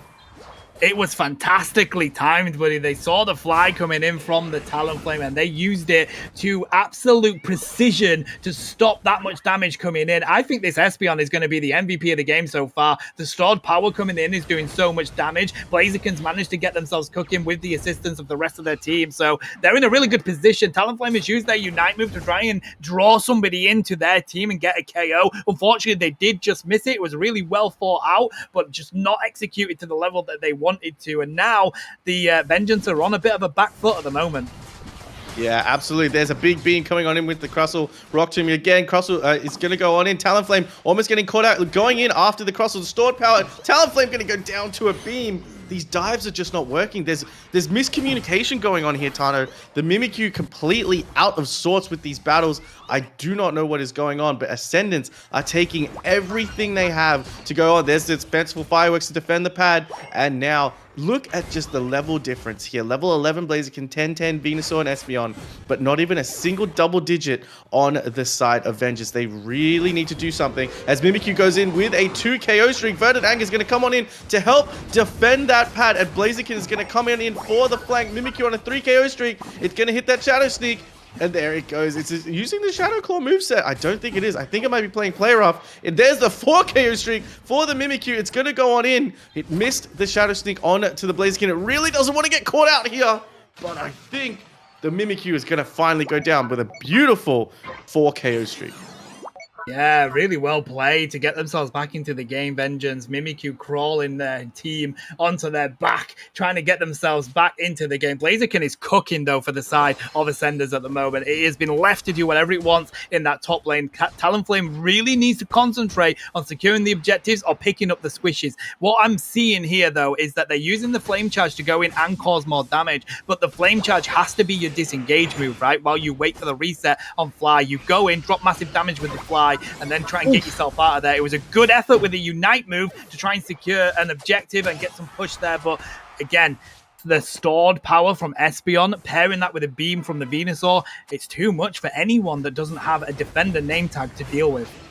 There it is. Mimikyu tried to play with me on top of the Venusaur. It did not work out. The Hooper has come unbound this time round, and now Vengeance are going to try and take their back with the Vengeance. Again, this Blissey Blaziken combination is so good with that Espeon right behind it. Crossel hasn't done too much of the defending. Vengeance has realized that they could just let this walk and try to take this on out here. Fanciful Fireworks is going to come out on the Blaziken. The Bliss Assist is going to come out as well. Delphox going to walk straight into the X-Scissor of the Crossel, but and a beautiful Rock Tomb gets a KO on the Delphox. Again, these levels are looking a little bit better, a little bit more even across the board on the side of Ascendance, Tano, but 12-12 Talonflame and Mimikyu, level 11 Delphox, 9-9 for Umbreon and Hooper respectively. I think Vengeance, there's a lot of yellow. Oh, and Mimikyu with the steal on the Registeel. That's going to provide some great experience for them as they look for a tier 2 push. Yeah, I honestly think they need to just concentrate on getting farm here to Vengeance. They are looking to cause some chaos in the jungle, probably try and pick up some KOs and some buffs, but look at the yellow dots you have on your side. The only way you're going to win this game is by getting your levels up. Blaziken is just coming down to eat up anybody that it can. Umbreon's having to buy them some space to back out, but it's not going to work. Hooper's going to have to back up to their pad here. I just think you should concentrate on getting farm in that situation. It's a very close game. There's like 40 points between them at the moment. You need to have a good Rayquaza fight. Yeah, absolutely. Mimikyu managing to get a 50 dunk into that top path, still not managing to break it. The Hooper Highway is still available for the side of Vengeance on that bot side. We have got 16 seconds until this Rayquaza is going to spawn, but it looks like Ascendants are going to send another Regieleki walking to that tier 1. Could this mean a rip potential for the side of Vengeance? Who knows? Hooper, they've seen where the Crossel is. That Regieleki is going to walk. Mimikyu has to be looking for the Blaziken at this point round. Get a player off, get him play with me. But Tano, the big green dragon has spawned. Let's see how these teams go for the engage. They're concentrating too much on the tanks at the moment, our Vengeance, and it's not a situation you want to be in. Look at the chaos that Crossel is causing on them. We do see a nice mean look onto the Venusaur. There's no one there to back it up. Talonflame coming in with their Unite move. We see the Espeon Unite move, though. There's the Fly. The Fly picks up the Blissey. That's huge, but look at that beam. The beam has picked up the Talonflame as well as the Umbreon. Oh my god, that's going to be a different situation for them to be in at the moment. Mimikyu managing just to get home before Blaziken comes in to clean up Hooper. Now it is going to be 3 against 1. Mimikyu, are they going to be able to get in there with enough time to get a secure? I'm not sure. Oh, really nice shadows need to throw themselves into there, though, but a Blaziken is just going to rip you up, and there we go. Rayquaza goes to the side of Ascenders. They're going to be coming back into this game. They have a T1 up, ready to score a Hundo Burger in from the get-go. And it looks like it's going to be our first game 3 situation of the day. This time around, Tano. Ascendance 1, Vengeance 1. Again, what a strong performance by Vengeance. I think we thought that Vengeance had the possible game 1 on paper, but we just didn't realize the unbelievable potential of. Well, we know what the potential is of the Blaziken and the Blissey, but the Espeon there providing so much assistance for that Venusaur. But for me, I don't know. I'd love to discuss this, but I think the Umbreon did a fantastic job in that Ray fight. Look, it pushed the Venusaur right out of the Ray fight, but then you saw as soon as it went away, that Venusaur came back in, and the turning point of that fight was the Verdant Anger beams. And I don't know, maybe the Umbreon sticks on the Venusaur. That doesn't happen. I think what should have happened is the Umbreon had some backup. The thing is, Zoltan's only job in there as a Talonflame is to take out the Espeon and take out the Venusaur. Probably the Venusaur more than anything because of the beams that can come in, the secure that it has. So if they are backing up the Umbreon, that Venusaur's out of that situation. So I think you're right. I think it was a really good shout by Umbreon, and they did some fantastic zoning. It would have been better if it was backed up with a fly in that situation. Yeah. So it's very unfortunate for Vengeance. I did have a feeling coming into this that Ascenders, with how close that first game was, they were going to come in swinging. And you cannot underestimate how strong a Blaziken and a Blissey is, especially with a stored power Espeon to shut down squishies as well. No, for me, it's a little bit of the. I don't think Player Off is the right moveset there. That's just me. Personally, for me, in a Mimikyu sense, you see a Blaziken, you see a Blissey, you know where the eggs are going. Player Off, for me, is it's able to single out a singular Pokemon. But I think in terms, if you really want to get to the Venusaur and you want to get to the Espeon, which is what that Mimikyu Shadow Sneak should be doing, I think Shadow Claw is your best bet there, because the damage, not only the damage, the slow that it provides, but also the healing that it provides to Mimikyu as well. So I don't know. And we also called it there. We saw it in the game 1 as well, the series 1 that you and Fu watched. There was a big emphasis on attacking the tanks in this meta, which I'm very interested about, because excuse me, because is it taking away the big front line? Is it I don't know what it is, but surely you want to attack the squishies in that instance. Just ignore the tanks, go around them, right? Yeah, 100%. Like, don't concentrate on the tanks. The reason that a tank is there is for you to put damage on it instead of putting damage on the rest of their team, right? That's what they're doing. They're taking the damage so the rest of their team can drop damage on you. So they kind of got leached into that with the Crustle did such a fantastic job at just showing themselves to cause chaos and just try and grab that damage themselves. I mean, 55k they took. So did the Blissey. They also took 55k in that battle. So I don't know. I mean, we're seeing the Crustle banned from the get-go. Gyarados is also banned. Blaziken has been banned out. They don't want to come up against that Do Ascendance because they know how strong it is. So we finally have a Charizard, though, Lobo. That's interesting. I bet that makes you smile. I'm keen to see how this Charizard goes. We've got 2 movesets available for the Charizard, so we could go range with Fire Blast and Flamethrower. We could also see the stun, that Flame Burst, I believe, Fire Punch, and Flame Charge, I believe, are the 2 movesets that we've got on Charizard. Correct me if I'm wrong, Tano.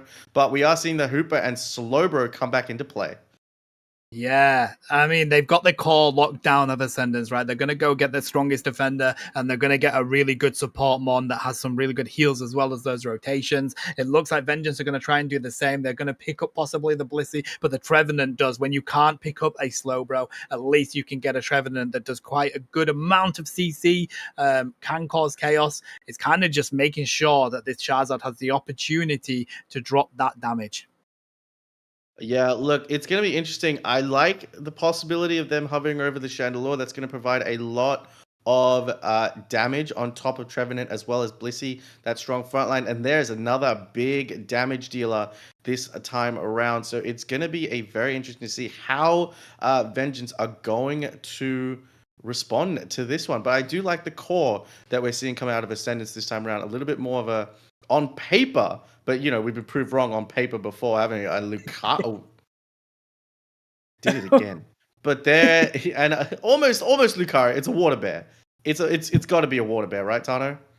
Yeah, 100%, especially with the buffs that it recently got. It is pretty decent in the meta at the moment. But what is interesting here, Lobo, is that we are seeing a lot of double all-rounder comps today already. Most teams are running double all-rounder comps at one point. This is a game-free situation, and we still have some very good metamons in the pick that they've managed to grab. The fact that we're in game-free and Charizard has managed to come through means that they, they're kind of grabbing at the most meta pick at the bottom of the pool at the moment. Mimikyu, again, is here. Will we see play rough, or will they go for the other move at the moment? It's going to be an interesting one because again, we're definitely not going to see Trick Room. I can be assured of that. So it's always a shout out between Play Rough and Shadow Claw this time around. I can see both moves being very utilized here, especially, but you don't. As a Mimikyu, you definitely don't want to be going up against the Water Bear because that is a lot of damage, especially if it is being pocketed, so to speak, by the Blissey. So we swapped out the Blaziken for a Urshifu.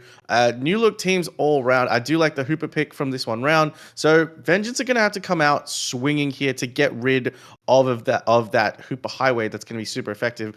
From what I'm realizing, Ascendance is quite good at using the map, Tana. So I'm really keen to see how they make use of this Hooper pick. Yeah, they're fantastic at the rotations that they do. Really strong cons from the board here, so it is literally anyone's game at this level. There is the best of three. We're in the third game. Really, anyone could be grabbing this. We see the Hooper looking like they're going to grab that red buff with the Mimikyu there for assistance. Are we going to see a Slowpoke invade? It's a little bit slow. They decided that they were going to grab some lane farm whilst they go for the invade. It might be a good position, though, to grab that blue buff. They know they're up against a Kubfu, which is probably one of the weakest jungle rotations because it's so slow.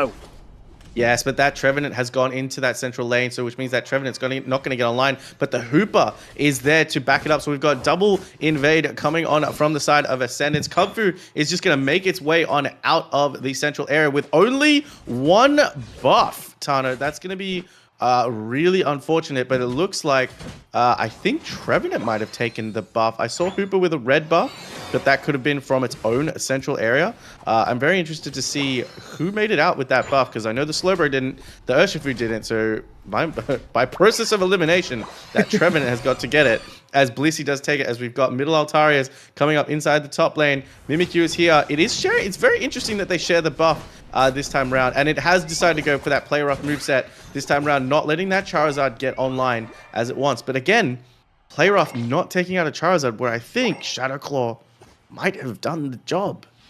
Yeah, even with the Blissey there, I think you might be right, to be honest, mate. It does just that bit more damage. We do have a Shifu Evo. That means that they're going to be able to get some power spikes. They're going to cause some damage. They have the rapid strike availability. It does so much damage. The cooldowns are fantastic for it at the moment, so it's a good position for them to be in. And look at the rotation in the jungle we have now. They're giving the buffs over to the Charmeleon, try and get that Charizard evoed. They're trying to really have a good early to mid-late game over on the side of Vengeance. If they can get that working, it's going to be really scary for Ascenders.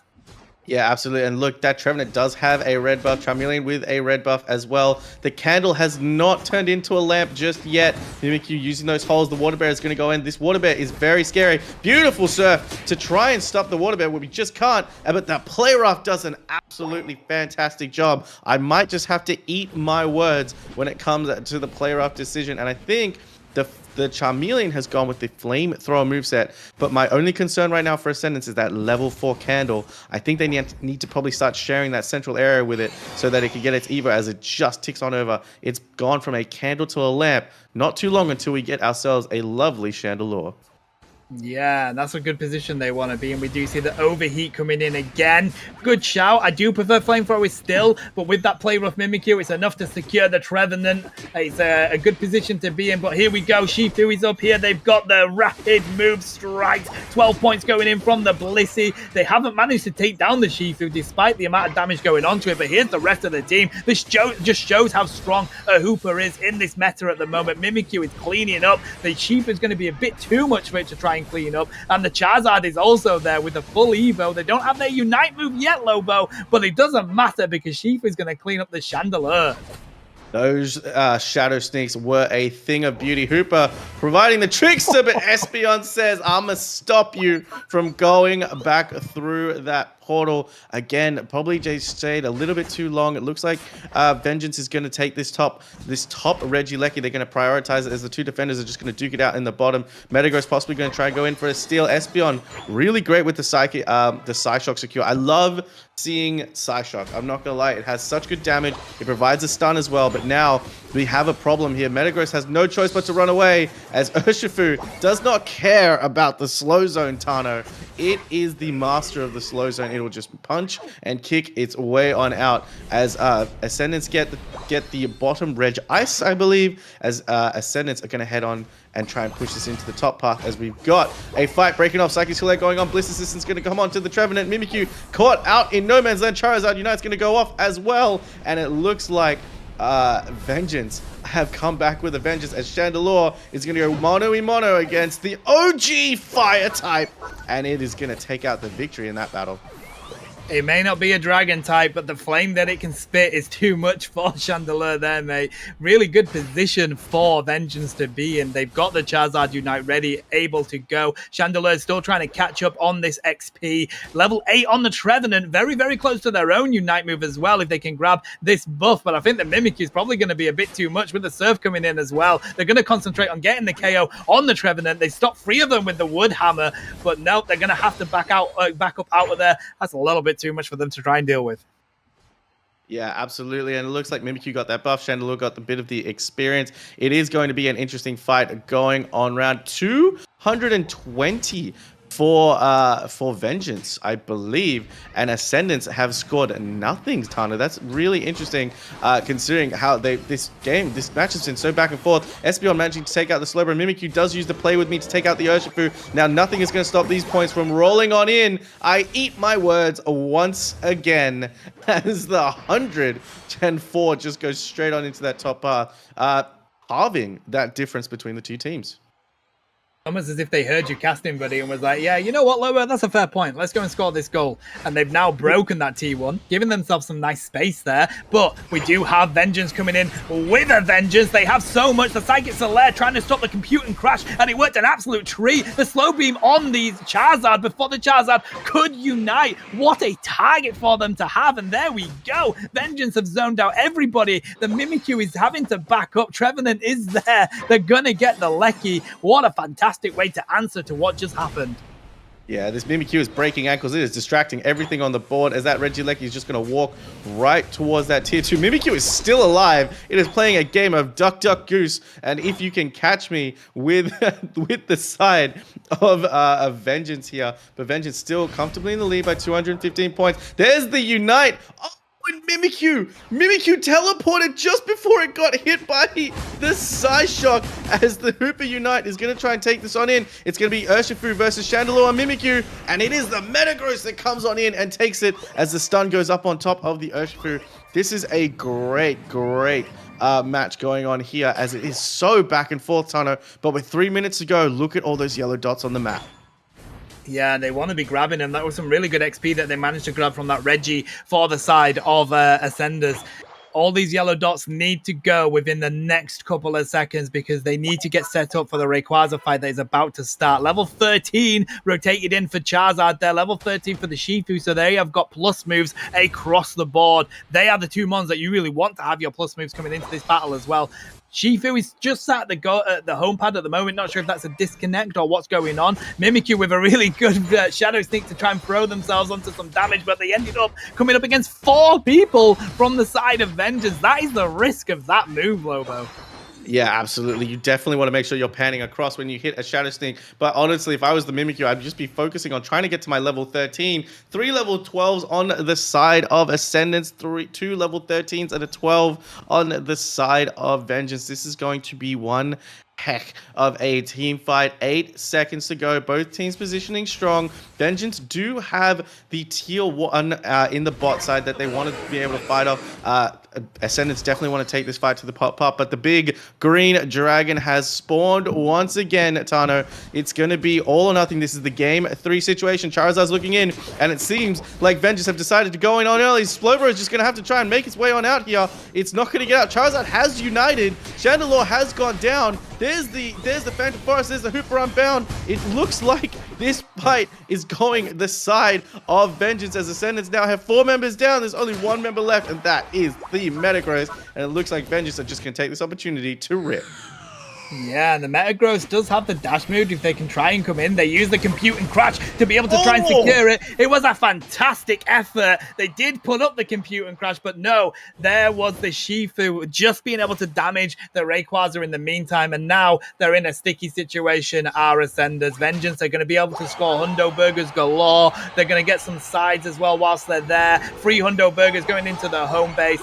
That's it. That is going to be game 3 going to Vengeance. We have 55 seconds left, but I'm not sure there's enough AOS energy to be able to win it for Ascenders. No, absolutely, especially if you have 500 each, but Mimikyu doesn't care. He's just going to go on in. He wants to play roughly with this Charizard. It's going to take away its shield. They definitely just don't want to let any more scores on in. And Urshifu is just going to cause a problem this time around. Does it go down here? It's got 4 members surrounding it, but it's just fighting, punching, and kicking its way through absolutely everything. And the Charizard Unite comes out just to take down the Chandelure. Chandelure has had a rough time this game, but what a fantastic game, which means I believe that is going to be Vengeance versus Bad Mash 5 in our grand finals, and these two teams looking incredibly strong in this pre-league tournament, Tano. Yeah, they really are. This was a fantastic game, though. Like we saw in game 1, it was going to be anybody's game. So I was expecting this game 3 situation, but Vengeance have done a fantastic job to answer to what Ascenders threw at them. And that was a really tough battle for both sides, I think. But Vengeance coming out on top. The Shifu were to treat the Charizard because you've got a Slowbro, you've got a Mimikyu. The Charizard Unite works an absolute treat to be able to take them out of those situations and kind of just showed how strong of a team they really are. Yeah, I know, and I really like this. Again, I think the Urshifu was the difference maker there. It's so strong with that Water Bear moveset, but Charizard's Unite move, we just cannot underestimate how strong it is at the moment. Again, the scores speak for itself when it comes to the Chandelure. The 28k damage, not super effective. I guess when you have something that can dive onto you that quickly like an Urshifu, that Slowbro has one job and one job only, and it is to only protect the Chandelure. Fu, you have joined us once again. Tell us your thoughts on what we just witnessed. I have to say, Lobo, it seems like these teams really like Chandelure, and I don't know whether it's really the most optimal pick in a lot of these drafts. Just looking at that game, whenever the Charizard has the capacity to unite, they would just pick it up, and there goes Chandelure. There's like literally 0 outplay potential over there. Maybe the Hooper gets it out sometimes, but just in that raid fight, the Zard knew it had one mission to do. It's to pick up the Chandelure, knock it out of the park, and then suddenly things just get really, really easy for them, right? And they don't even have to play Red Shifu, I think, to be able to secure that, because if they can team wipe and have that sustain that Blissey and Shifu have, and with the Trevenant as well, then it really is game over for the other team. Yeah, look, that's a really interesting thing. So I don't know, Urshifu with those buffs, we still haven't seen it super. I don't even know how I'm going to finish that sentence. We haven't seen it picked up a lot since it got those buffs. I think because it's been out of the meta for so long, teams have probably just not remembered how to play this mon. So we'll see if it does come back into the meta. I do need to ask you, though, from one Mimikyu player to another, Fu, Playrough versus Shadowclaw. So far, we have not seen... We've seen both moves work in their separate ways, but we haven't seen them necessarily pop off. I don't know if Playoff was the best choice here against the Urshifu or in the previous round against a Blaziken either. I'd love to get your thoughts on that.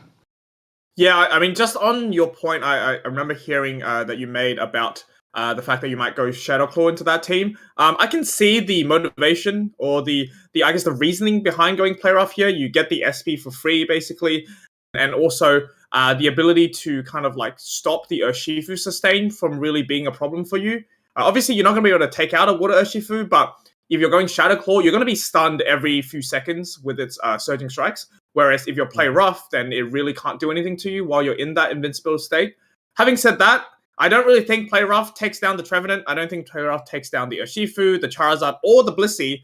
And so if your only target is to take down the Espeon and hope for the best for the rest of the team to clean up, then maybe it is the play. But I do agree with you that Shadow Claw may have been the better play in terms of the matchups against the opponent Pokemon. Yeah. Look, absolutely. And again, we come back to keep forgetting the name. Fearless Draft. Fearless. Why can I not remember the name Fearless? It's really bugging me, but it's the first time we got to see a Game 3 situation with the Fearless Draft system. Both of you guys, we still saw very similar Pokemon being used, apart from when the Talonflame got used. Fu, we don't really get to see Talonflames a lot. Tano was very happy to see the Talonflame. Your thoughts on the Talonflame? Not super effective, as well as it seems like these teams are focusing on the defenders at Ray fights as opposed to the damage dealers. I mean, it really comes down to the strategy that these teams want to employ, right? When going up against each other. Them being from the same region, maybe they have similar strategies that work well for them. I think the Talonflame wasn't even a bad pick into the Venusaur and also one of the other squishies, I forget. But yeah, I mean, this is what Fearless Draft really motivates people to play, right? Different Pokemons that we don't normally get to see. Having said that, though, a lot of Metagross today, like I said, a lot of Chandelure. Very interesting from my standpoint, because like you said, Lobo, from our region, these are not Pokemons really get to see normally. It's really just plagued by Cerulege, Charizard, even a little bit of Mamoswine nowadays, Cramorant, Sylveon. We don't really tend to pivot to Chandelure unless we either can't play any other Pokemon or the team looks very, very good for a Chandelure. Yeah, absolutely. Look, Tano, how about yourself? Like, Fu and I have this experience with certain Pokemons that we're seeing in our region, especially when we saw it through UCS. Of course, I know the teams, the meta has definitely changed in terms of the top picks at the moment. How about yourself over in EU region? Are we seeing the Chandelures? Are we seeing the Metagrosses? Or are we completely back to Cerulege, Charizard, Mimikyus, Delphoxes? How's it looking over there on the EU side? You do get a lot of Chandelure over here in EU. It's quite a popular pick. Metagross, not so much. I would say you will see it, but it's definitely not as common as a Chandelure. Again, we're getting a load of Delphox since the buffs, and I can understand why. We're also getting a lot of Blue Bear. So I think that's probably why you see the Delphox 5 spin as well. And to be honest, you don't really go into a game without seeing a Charizard. There is a Charizard in every single game. Yeah, look, the teams are ready, but Tano, I believe this is where you are going to say goodbye to us. Thank you so much for joining us on this cast. I believe we'll be seeing you back for the league soon. Any final thoughts before you head on out? I just think this is going to be one hell of a game, chat. Enjoy it. Bad Mash 5 were absolutely cooking in their 2-0 victory, but Vengeance were the ones that battled through to a 2-1 victory. So enjoy it. I will catch you next time. Thanks for being here. I'll catch you later. All right, for you and me to finish off this amazing practice tournament, as the teams are ready, we're going to head on into the draft. Tano, thank you so much, my friend. We'll see you very shortly, I'm sure. But Fu, what do you think is going to be our very first I don't even need to ask you, my friend. Charizard, Slowbro, Cerulege, Blaziken. What do you make of that? I mean, honestly, very, very typical, very classic bands in this current meta. No one likes Slowbro or the newly buffed Charizard. And obviously, we know how strong and how much secure potential Blaziken brings to the table, as well as Cerulege as well. So it looks like Nav is going to prio the Umbreon for Team Vengeance over here. So, having no Slowbro on the team, I think this is a fair pick for them. Yeah, absolutely. Vengeance is going to be on the purple side. Bad Mash 5 is on the orange side, as we're seeing Gyarados and Hoopa being picked up alongside to counter this Umbreon pick here. Now, we did see a mean look Umbreon in the previous sets through, whereas a Wish and Snarl Umbreon has also been seen. What do you think we could see? In terms of a tank, when it comes to Umbreon, I genuinely prefer the possibly Snarl and Wish combination, because it gives that Umbreon a lot more sustainability inside team fights. Mean look really good, except I feel like they've now become more counters to mean look. So Wish and Snarl becoming the better movesets. I mean, it really depends how Vengeance want to play this, especially if they're going up against something like a Mimikyu. Because, you know, if you can get a mean look on the Mimikyu, this will be a fantastic opportunity for the rest of the team to jump on. I see Leafeon is obviously picked, and that's why the Mimikyu comes in terms of a counter to it.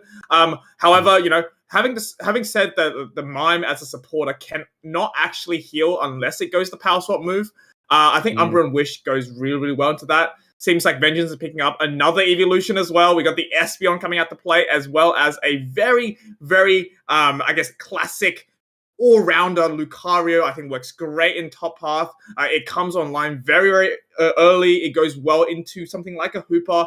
And it looks like in response, they're going to go with the Cramorant for Team Badmash here. So on paper, it actually looks really, really good. 3 evolutions on the side of Vengeance.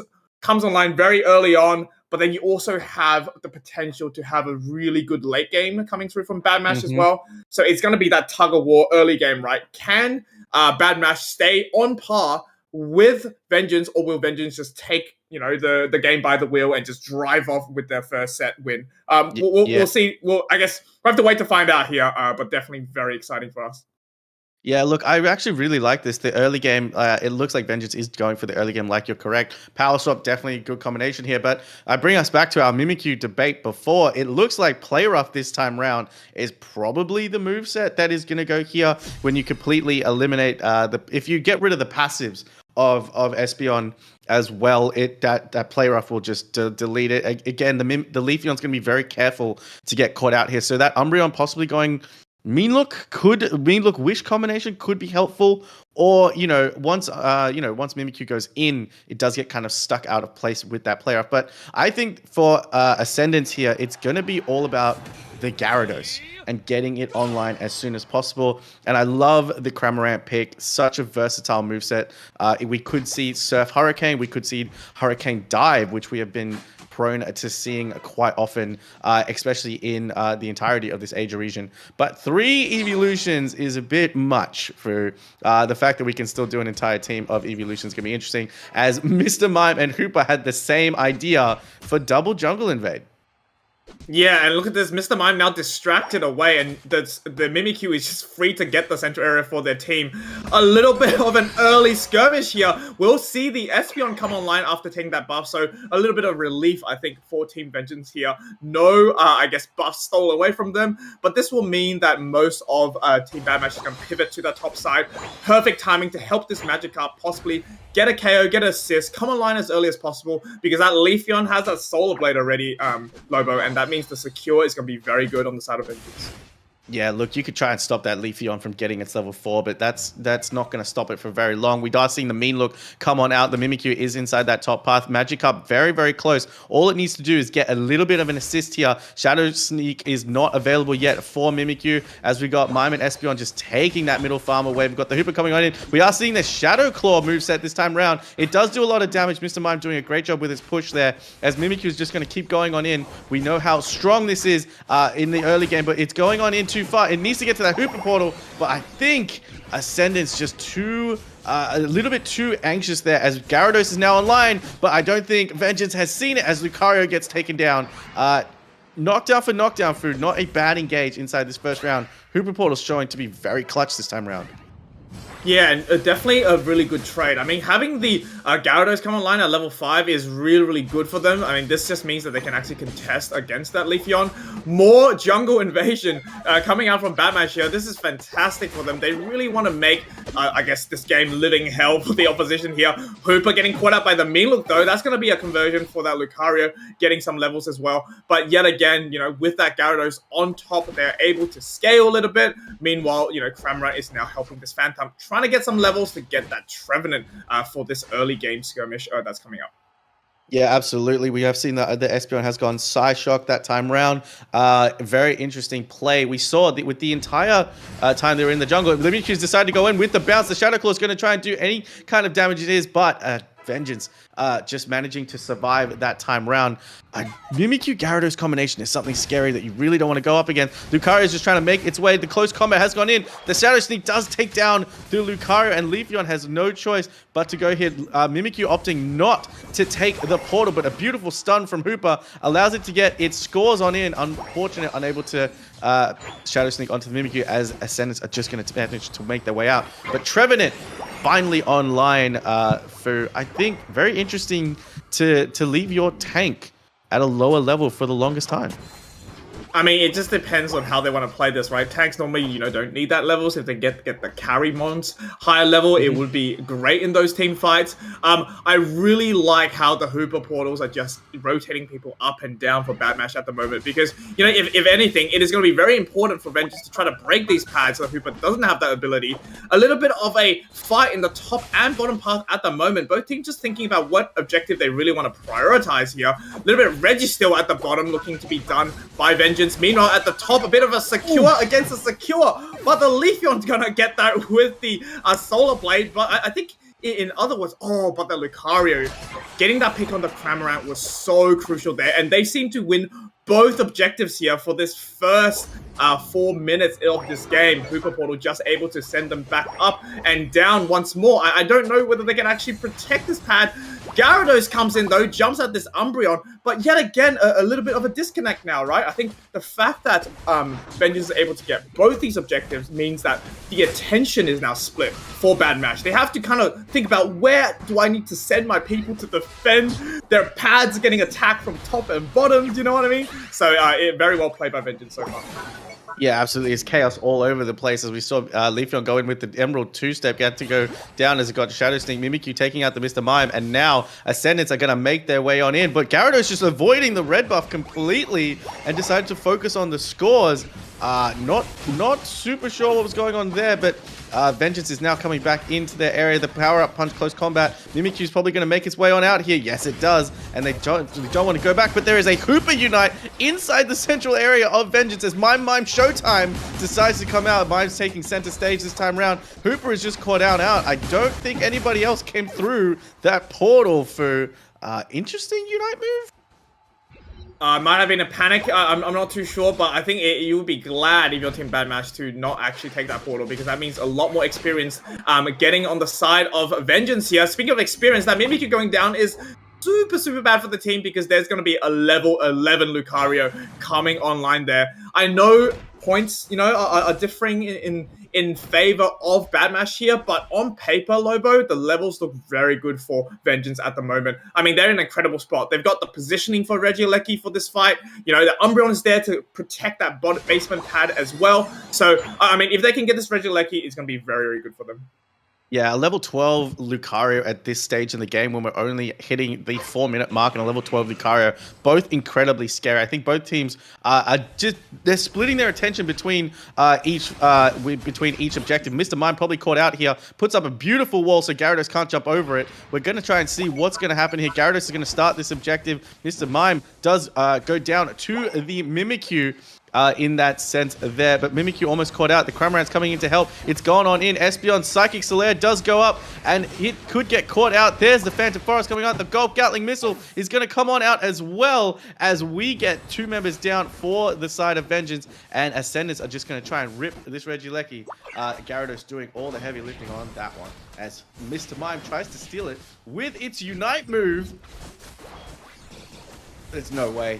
Yeah, and Gyarados does manage to get that one. So great play there by Ascendants. Food, this game is too close to call, even with the points and the levels going either way. Yeah, this is scary here, though. The second tier pad is only on 11 here, so I mean, they could just let this in, to be honest, instead of fighting here, but maybe they have an opportunity to get some levels. Cramorant just gets out from the skin of their teeth, though. Trevenant is still on the enemy's pad, stunning this Leafeon away, stunning the Mr. Mime as well, but the Solar Blades are coming through, so things are going to be able to convert the Trevenant for them. That's going to be a KO for Vengeance over here. Mimikyu looking to see whether they can fish out something or with their Shadow Sneak, but I think the best case scenario is to get out of that fight. They are level 14. If someone like an Espeon or Leafeon gets that KO, Lobo, that's going to be a level 12, level 13 scenario for them. Yeah, that's going to be a game changer. We did see the aura cannon fired off by Lucario at the 250 mark. That's going to be an interesting battle to see if he can get that one back with not that much farm available. We do have a Registeel on the bot side with 19 seconds to go. I think both teams are just going to sniff this one around. Leafeon is getting a 35 dunk inside the top lane, but it could get caught out here, being pincered in by the Trevenant and the Gyarados. And here we go. The Leafeon super, super low. But I think with its ability to maneuver, it's just going to manage to get on out. But again, I'm a little bit worried about the Lucario Unite move. For Aura Cannon is so good, gives Lucario that boost in attack and ability just there. But we have got the Green Dragon has been summoned, and it's time to see who's going to take game number 1.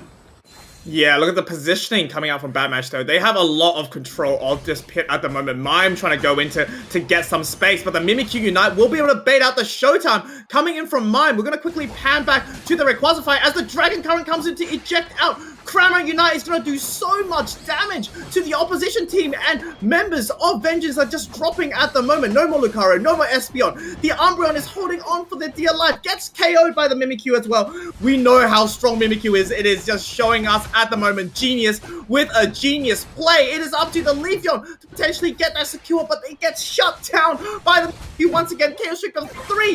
It is relentless at the moment. Easy Rayquaza fight for them. They were so good in that control, like you said, to know who the secure was on the opposition team and to shut them down before they get that Rayquaza flip. Yeah, absolutely. Badmatch played that Rayquaza fight incredibly well. Great Hooper Portal to take Mimikyu and Trevenant out of the Mime Showtime and really just waste a Unite move on the side of Vengeance.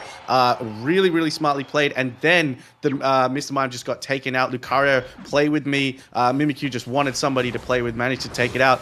We thought there could be a secure coming in from the Leafeon. Gyarados doing a brilliant job to bounce its way over and secure. So I think such a really controlled play. Beautiful dive there by Leafeon to avoid the Razor Leaf. Sorry, not Beautiful dive there by Cramorant, but the Hooper Unite has come on out with 17 seconds left to go. Mimikyu still has a shield, Fu, and the Cramorant gonna put up that gold Gatling gun right at the entrance to the enemy team's home base. But that is gonna be game number 1 to the side of Badmatch. India's number 4th ranked team wanting to keep their position, Fu. I was gonna say, as chat has mentioned as well, the fact that they're number 4, I mean, it's really obvious in the way they play. They have so much synergy, understanding of how team fights go and how they want the team fights to be. If you go through back to the Rayquaza pit, the start of that fight, the Mimikyu was already in the enemy central area, so they were ready to pounce on whoever they can get the Shadow Sneak on. In that case, it was the Mr. Mime, and I think Mr. Mime really panicked a little bit. As soon as the Mimikyu teleported to them, they instantly popped their Unite. But then there is no one actually available on the side of Vengeance to actually help out and make use of that Showtime, right, coming out from Mr. Mime. So not having a Mr. Mime to shut down something like a Cramorant or a Trevenant or even a Hooper Unbound for people teleporting through, it meant that, Kyoshima could just pop its Unite and do so much damage, picking out both the Espeon and also the Lucario. And then at that point, Lobo, it's just the Leafeon to take care of. Yeah, absolutely. I think again, but we did see Vengeance. They weren't out of the game the entire time. They were actually in the stronger position that entire time. Lucario doing a fantastic job, managing to actually deal with the Gyarados in top lane very, very well. Umbreon again, 51k healing, 59k damage tank. Those aren't easy numbers, especially with that Mean Look Wish combination. Leafeon, I don't know if we discussed this, but Solar Blade's not exactly the most popular moveset that we're seeing right now with Leafeon. It is that Razor Leaf moveset that is the most popular one right now. I don't know. Is it just that the Solar Blade feels a little bit more comfortable right now? Or is it that... Because we have seen it on every Leafeon so far. We haven't seen Razor Leaf been played, but Razor Leaf is definitely the more damage-focused, engage-focused, assassin-type moveset, whereas Solar Blade's a little bit more secure this time around. What do you make of that choice, especially that we're seeing? I'll play the devil's advocate here. I'm actually a big fan of Solar Blade, especially going into a team that Batmatch has drafted. I think Razor Leaf is terrible if you're a Leafeon going into a Cramorant, a Gyarados, a Trevenant, a Hooper, and a Mimikyu. Okay. I feel like that's really, really hard for them to pull off.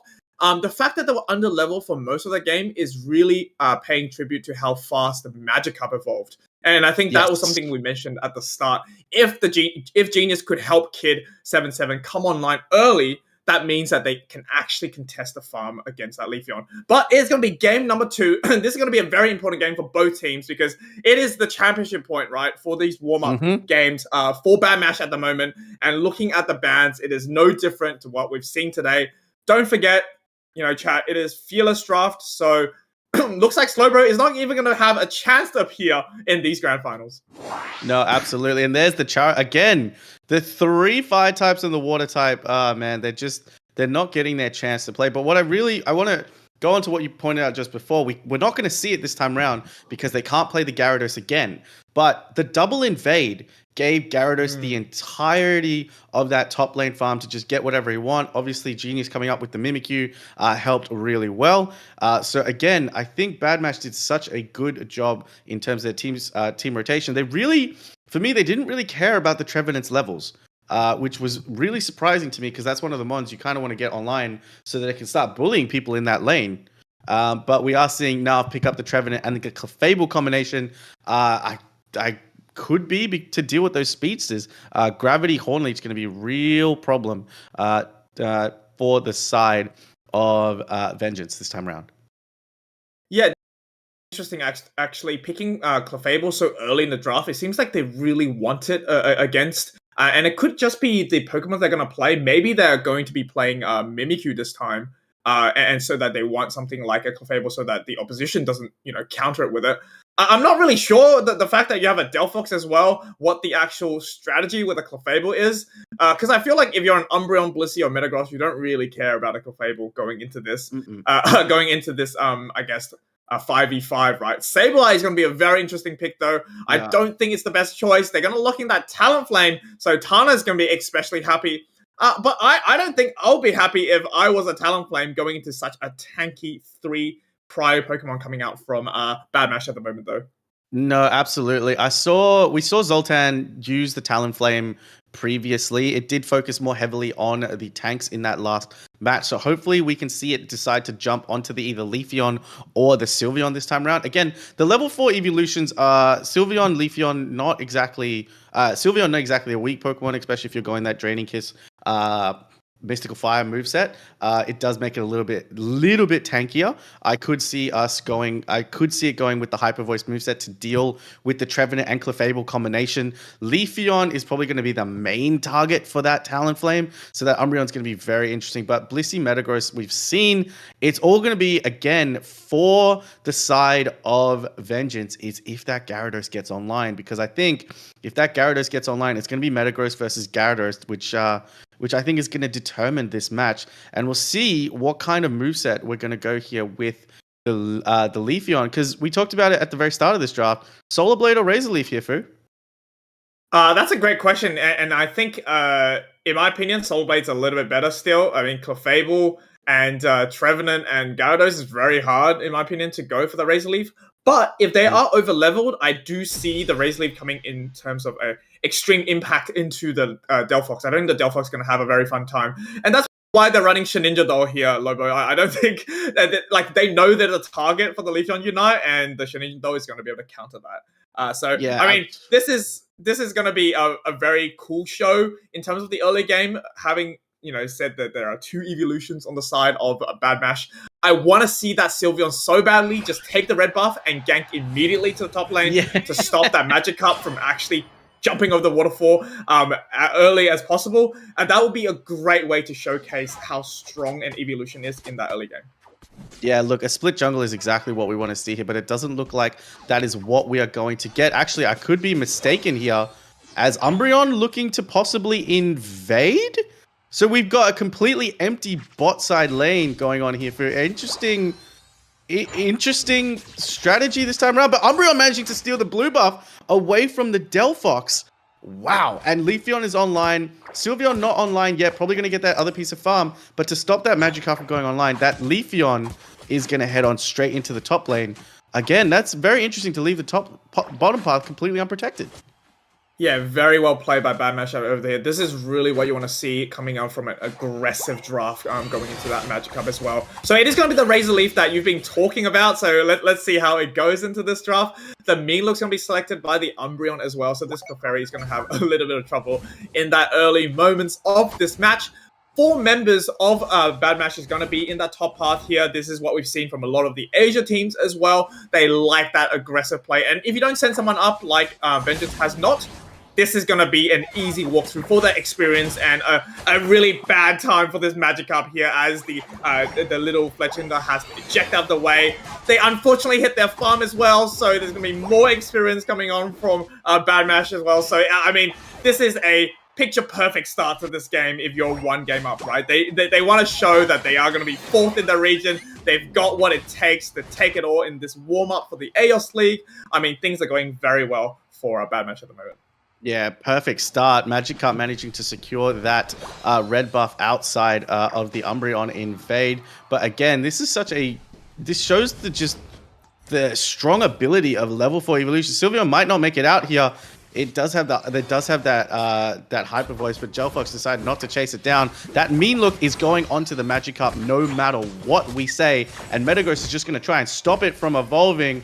But even just a little of the experience, it's not going to stay a little carp forever. But you saw when Bad Match played it, they were a Gyarados by 8 minutes and 10. This is already starting to be about 30 seconds too late for the Magic Cup to get online. But a great start, 49-0, as we are approaching the 720 Altaris for that Talonflame. Really not as effective as we thought it would be.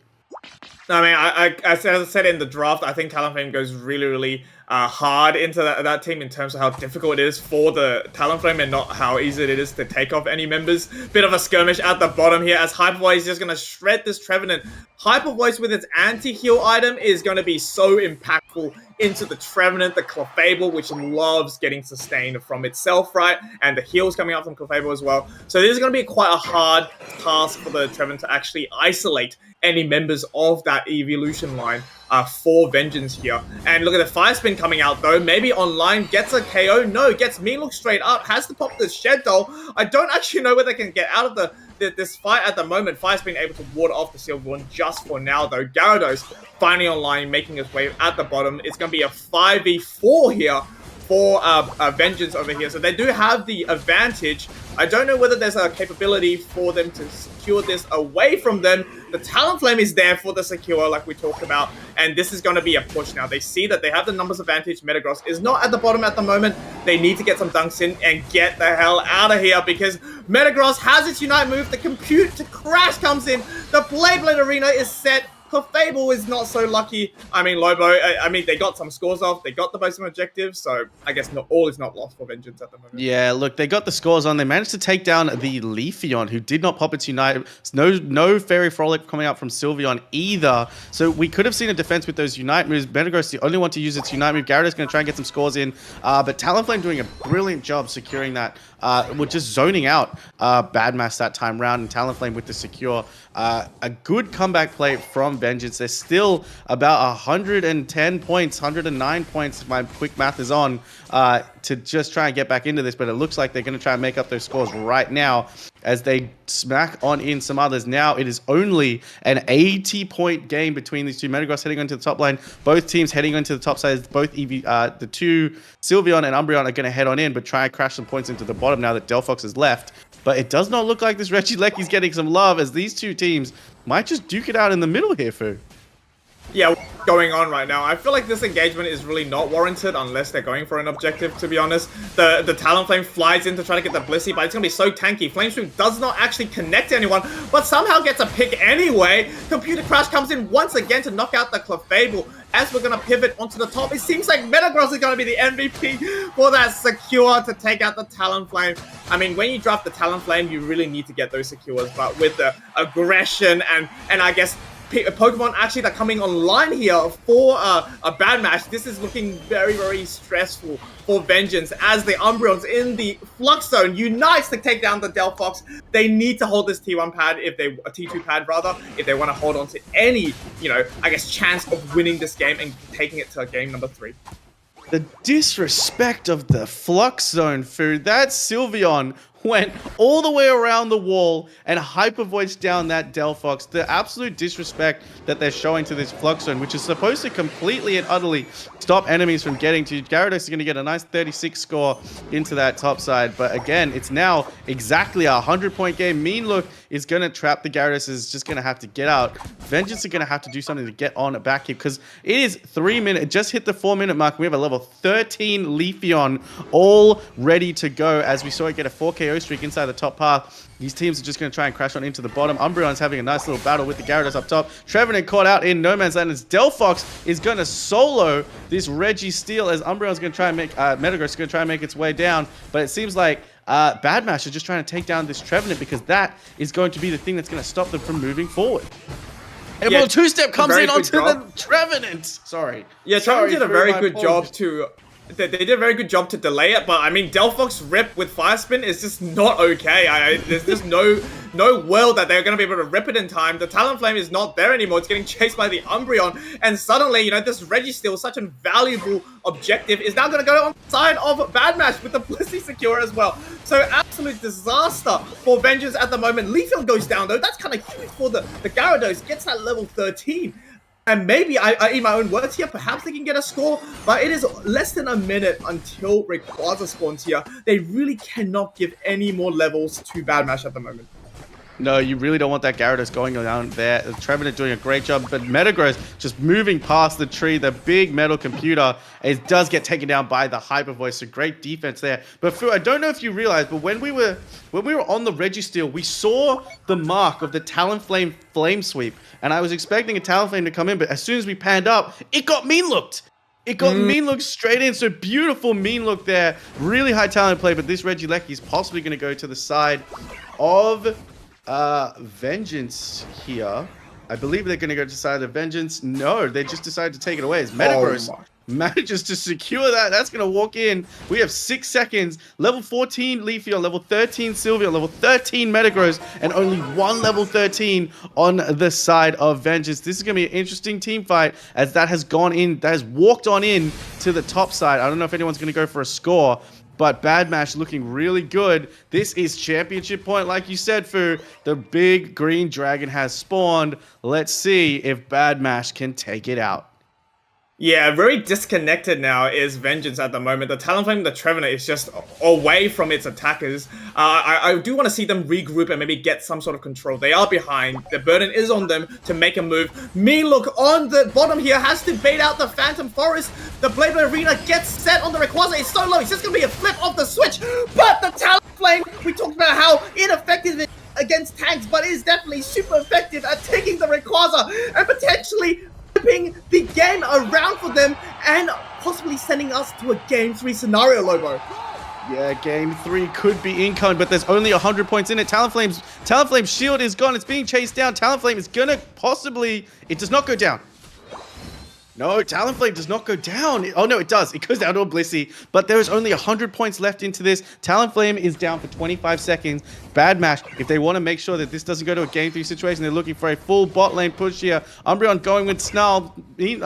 Fire Spin is going to get absorbed. We've still got the Fairy Frolic Unite move coming out from Sylveon. Here we go. Blissey's going to try and score. Blissey does get the score in. 38, 35. Oh my god, there is 55 points left in this. Delphox is down. Gyarados is scoring 54 in the previous goal, but are they going to get some more scores in? 405. There's 20 points in this. 20 points in this. Gravity's going to go in. 16 seconds left. We need to get a score coming from somewhere. Does anyone have any AOS energy to spare? 10 points are going in. 8 points went in from Sylveon.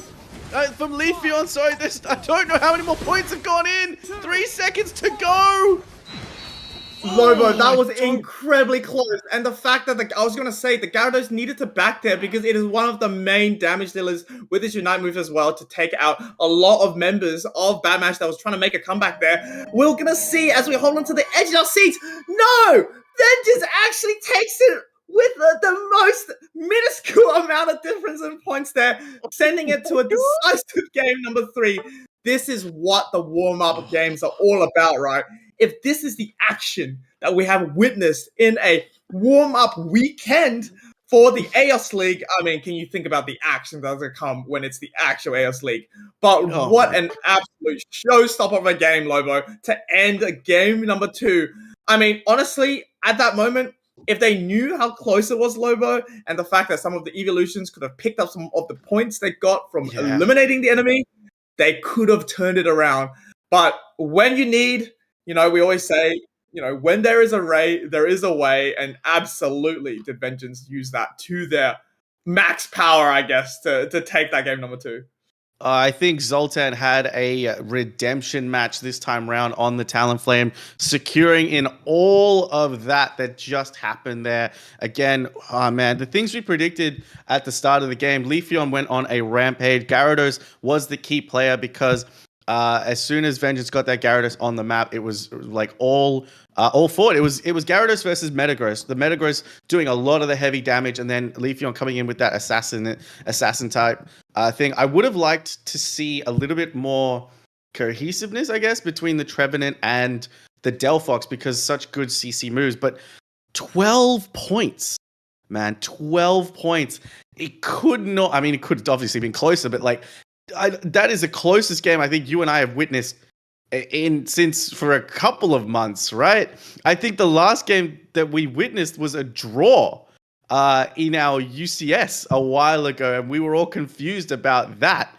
But again, 12 points is probably one of the closest things I've seen. I'm really excited to see this game 3 because now the Fearless draft becomes super important. It becomes super important because these guys can't play the same mons that they've played in the series up until now. I'm so curious. What do you think we're going to see this time around? Because I believe Bad Match has already used a Mimikyu, which means that leaves it free for Vengeance to pick up. I don't think Blaziken, Charizard, and Ceruledge have been let out of ban jail in this entire series. So they could come into play as well. And then there's the tank of the tank of the day, the tank of the patch, which is Slowbro. Fu. What do you think? Give me your thoughts on the Fearless draft that we've got coming up. I mean, that's a great point. And I think if you're a team, a Bad Match, you shouldn't be really too mad about that game. I mean, they played incredibly well throughout it. They had the lead. And honestly, if it comes down to a flip and you lose it into a team where they are not very good at flipping, that's just unlucky, to be honest. I mean, you see the Talonflame. We talked about Talonflame getting the secure. Yes, it was great, but it only did 29,000 damage throughout the whole game. Was it really impactful in any other part of the game? It can't help the rip because it doesn't have that much rip potential. The Delphox really can't rip at all. I honestly am not too happy at Vengeance's draft there. I do hope they bring something a little bit more, I guess, synergistic in that sense if they are going to look for the rip play. I mean, absolutely, congratulations of getting that secure. But I think if it is going to be the final match, they need to be way more, I guess, in line in terms of their objective and draft accordingly as well. But speaking of the bans, I mean, this is what we anticipated, right? You called it straight off the bat. The 4 Pokemon, the 4 horsemen of the ban jail never gets to see the day. And it's going to be up to B2K to set the tone for this final game here and which one they prioritize. Yeah, look, it's going to be super interesting to see. I completely agree with what you said when it came to the Talonflame. I just didn't think it was super effective. There weren't enough targets for the Talonflame to be picked as a viable choice in that one. But we've got Nav has decided to swap out. B2K has decided to switch with Nav, and they're going to set the pace with a Crossel. That's a very common first pick, I think, for us to go defender first pick, especially with a lot of other defenders not being available. Slowbro, again, not available. I'm surprised we haven't seen any Mamoswine. But there is a Snorlax and Clefable coming out for Bad Mash. I actually really like the Snorlax pick, Fu. Really good moveset. And I believe Block had a little bit of a buff. I think the amount of stun and pushback that you get on Block was increased by a little bit. Correct me if I'm wrong. But Ronin's going to also pick up the Blissey on that side. I was just going to say, we haven't seen a Venusaur in these past 2 games, so definitely a very strong attacker to pick. And it's also a very good flex pick as well, whether you want to send it into the central area or into that bottom path. I think it will do great. And the fact that it can actually choose between Petal or Beam is going to be very crucial when they see the other carry picks coming out from Bad Mash here. So to end off game number 3, we're going to have Kiyoshima really hover around the Delphox. So they're going to be locking it in with that Lucario that we've seen Kid77 play as well. So all hands on deck here. All the comfort picks are coming out. I mean, the fact that it is fearless, like you said, they really need to make sure that they have the Pokemon saved up for this. We talked about how the ability to ban out Pokemon that you want to play in the second game. But this is where it all goes down, right? This is the third game scenario. I mean, 5 Pokemons over 2 games, so 10 Pokemons on each side have been locked away. The Zoroark comes out without a Comfy here. That's going to be very surprising. And it looks like it can go either set here into that team, Lobo. Yeah, this is interesting to me. That Blissey is going to be working overtime to keep that Zoroark healthy and fed. The Mimikyu has come out, like we talked about as well. I was thinking the Water Bear would be seen, but the Lucario Water Bear combination here is an interesting one. I actually kind of really like it, because if that Venusaur is a beam, there's and that Lucario has decided to go power up punch close combat, or if you're that Water Bear, there's not a lot that you're going to be doing into that to save you, because that Venusaur needs to be protected. And I love the fact that Bad Mash have taken the Clefable off the board, which means we do have a gravity that's going to stop that Zoroark and possibly the Mimikyu right in its tracks. Mimikyu here for me, just because of the Clefable, Play Rough doesn't really make that much sense. Dash move, correct? So, I don't know, Shadow Claw could be the way to do some damage. Block's also going to be super helpful here for the stuns. On paper, it's hard to determine. I'm just looking at the Zoroark Mimikyu versus the block Yawn / Heavy Slam combination. I don't know if that is a wall that they can climb, but I like the Lucario Urshifu pick. I think Bad Mash was so smart in locking up that Clefable away, knowing that Vengeance can only pick one in that first bit of the draft, because not only what I'm trying to say is the Clefable does like 2 things for them. One is it stops their own Urshifu from being nerfed, because they don't have anything to really counter a Water Bear. But also, at the same time, it wards off any Play Rough Mimikyu, and it stops somewhatly the Zoroark from really popping off. So I think the Clefable, it was really a genius pick for Bad Match at this game.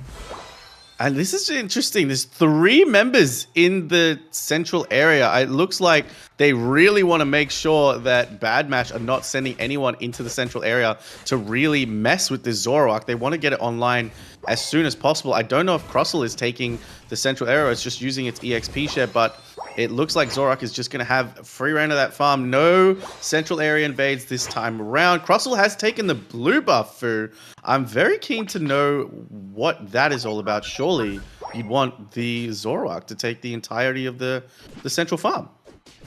I mean, the XP share, so it's not really too bad. What I was going to say, it's really funny in a game where both teams have very weak central area players in terms of their Pokemon. None of them invade. They all protect the invasion, thinking the other team is going to invade. So a little bit of a funny scene here. But we do see the Kubfu, though, still not in Urshifu at the moment. I'm not sure how they actually did the clear. Maybe something went wrong. They do finally come online, selecting the Water Bear build. And here comes the dashes coming on from Surging Strikes here. And maybe able to pick up one sneaky little Zoroark, going to get KO'd by them from the Clefable as well. So, I mean, immediately, this top path is in favor of Bad Mash at the moment, right? I mean, having able to take out the central area Pokemon that's supposed to be the carry early on, that gives that Urshifu that one step towards victory in this early parts of the match.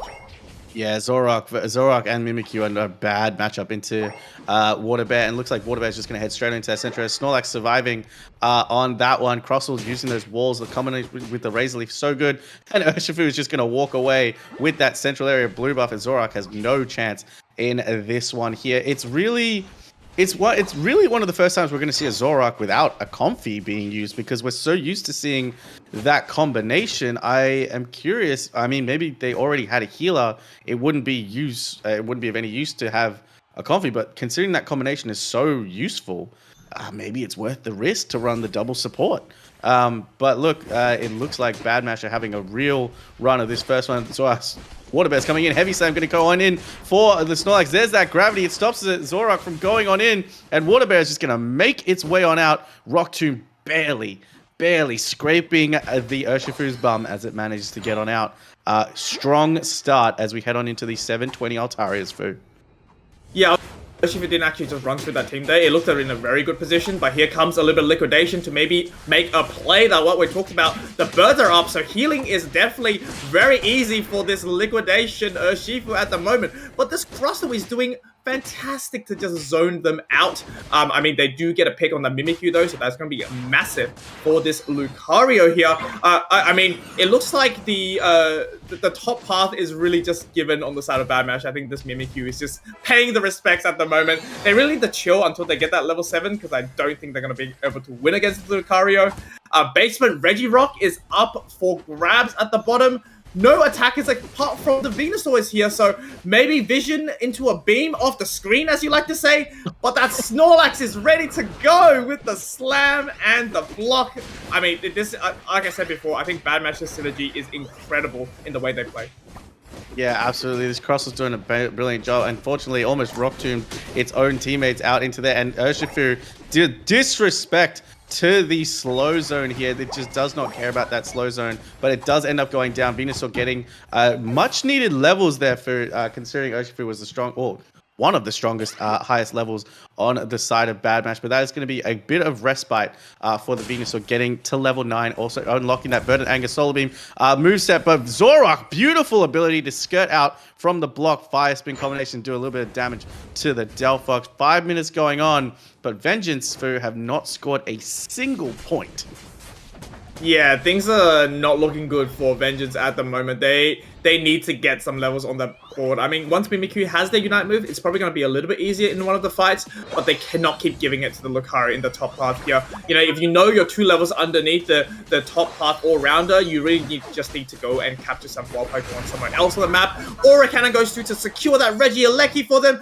Blitz Assistant onto that Zoroark was not enough for that secure, but it may mean that they have the opportunity to pick out the high-level Lucario. Surging Strikes, Urshifu picks off the Venusaur though, so definitely not a good time if you're a attacker in the backline here.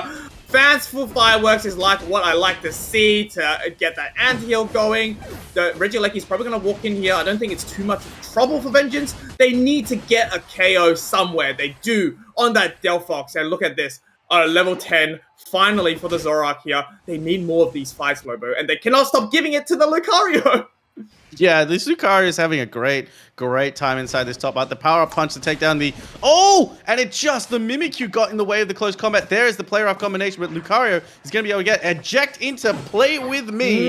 And that is going to be good levels for the Mimikyu, taking down the level 11 Lucario. Unfortunate there, but that is the strength of Mimikyu's play with me. That Unite move just able to single out. I was a little bit concerned there because once the player off got on, Lucario was away, but that eject button into the play with me was a great combination there. But Mimikyu does not want to go down here, not give back that experience that it just gained, as it looks like Vengeance wanted to go for a bot side push, as we have a bot side Regieleki that has spawned. Yeah, and I mean, they're sending a lot of members of the team down for this Regice here. Crustals just has their Unite moves available at the moment. Maybe they can do something. Verdant Anger with the beam, but just a little bit shy. The Clefable's going to get it with an auto attack. Was that correct? I didn't get to see that. But, I mean, this is just a little bit rough now if you're on the side of Vengeance. It seems like a lot of these levels are going on the side of Bad Mash, and things are looking very good for them.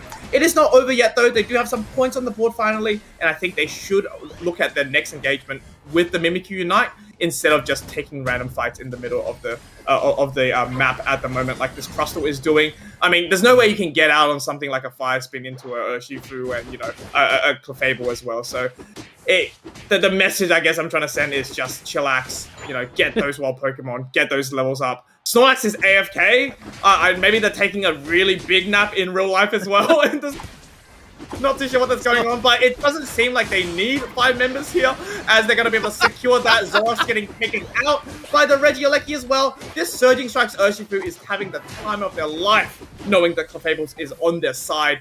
I mean, this Venusaur needs to TP to the top path as soon as possible, because the Crustle is a 1v4 at the moment, 1v3 rather, gets taken out immediately. I mean, this is a little bit rough time. It's not going to matter. Urshifu with its Surging Strikes plus its Unite Move, picking up a double KO on the Mimikyu. Snorlax is just having itself a little breather. It yawned and blocked a little bit too much.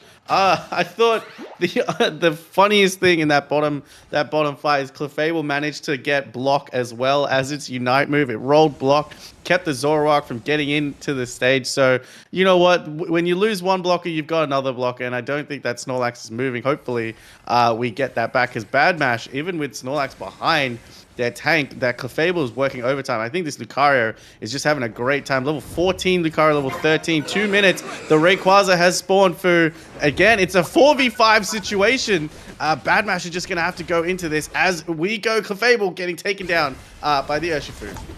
Yeah, looks flip scenario here, and the Delphox is going to be luckily able to secure for their team, Lucario rather, but I mean, they didn't need the Snorlax at all, it seems, a 4v5 scenario to end it off, but it means Bad Mash are going to be your winners for this warm-up tournament on the weekend for the AEOS League.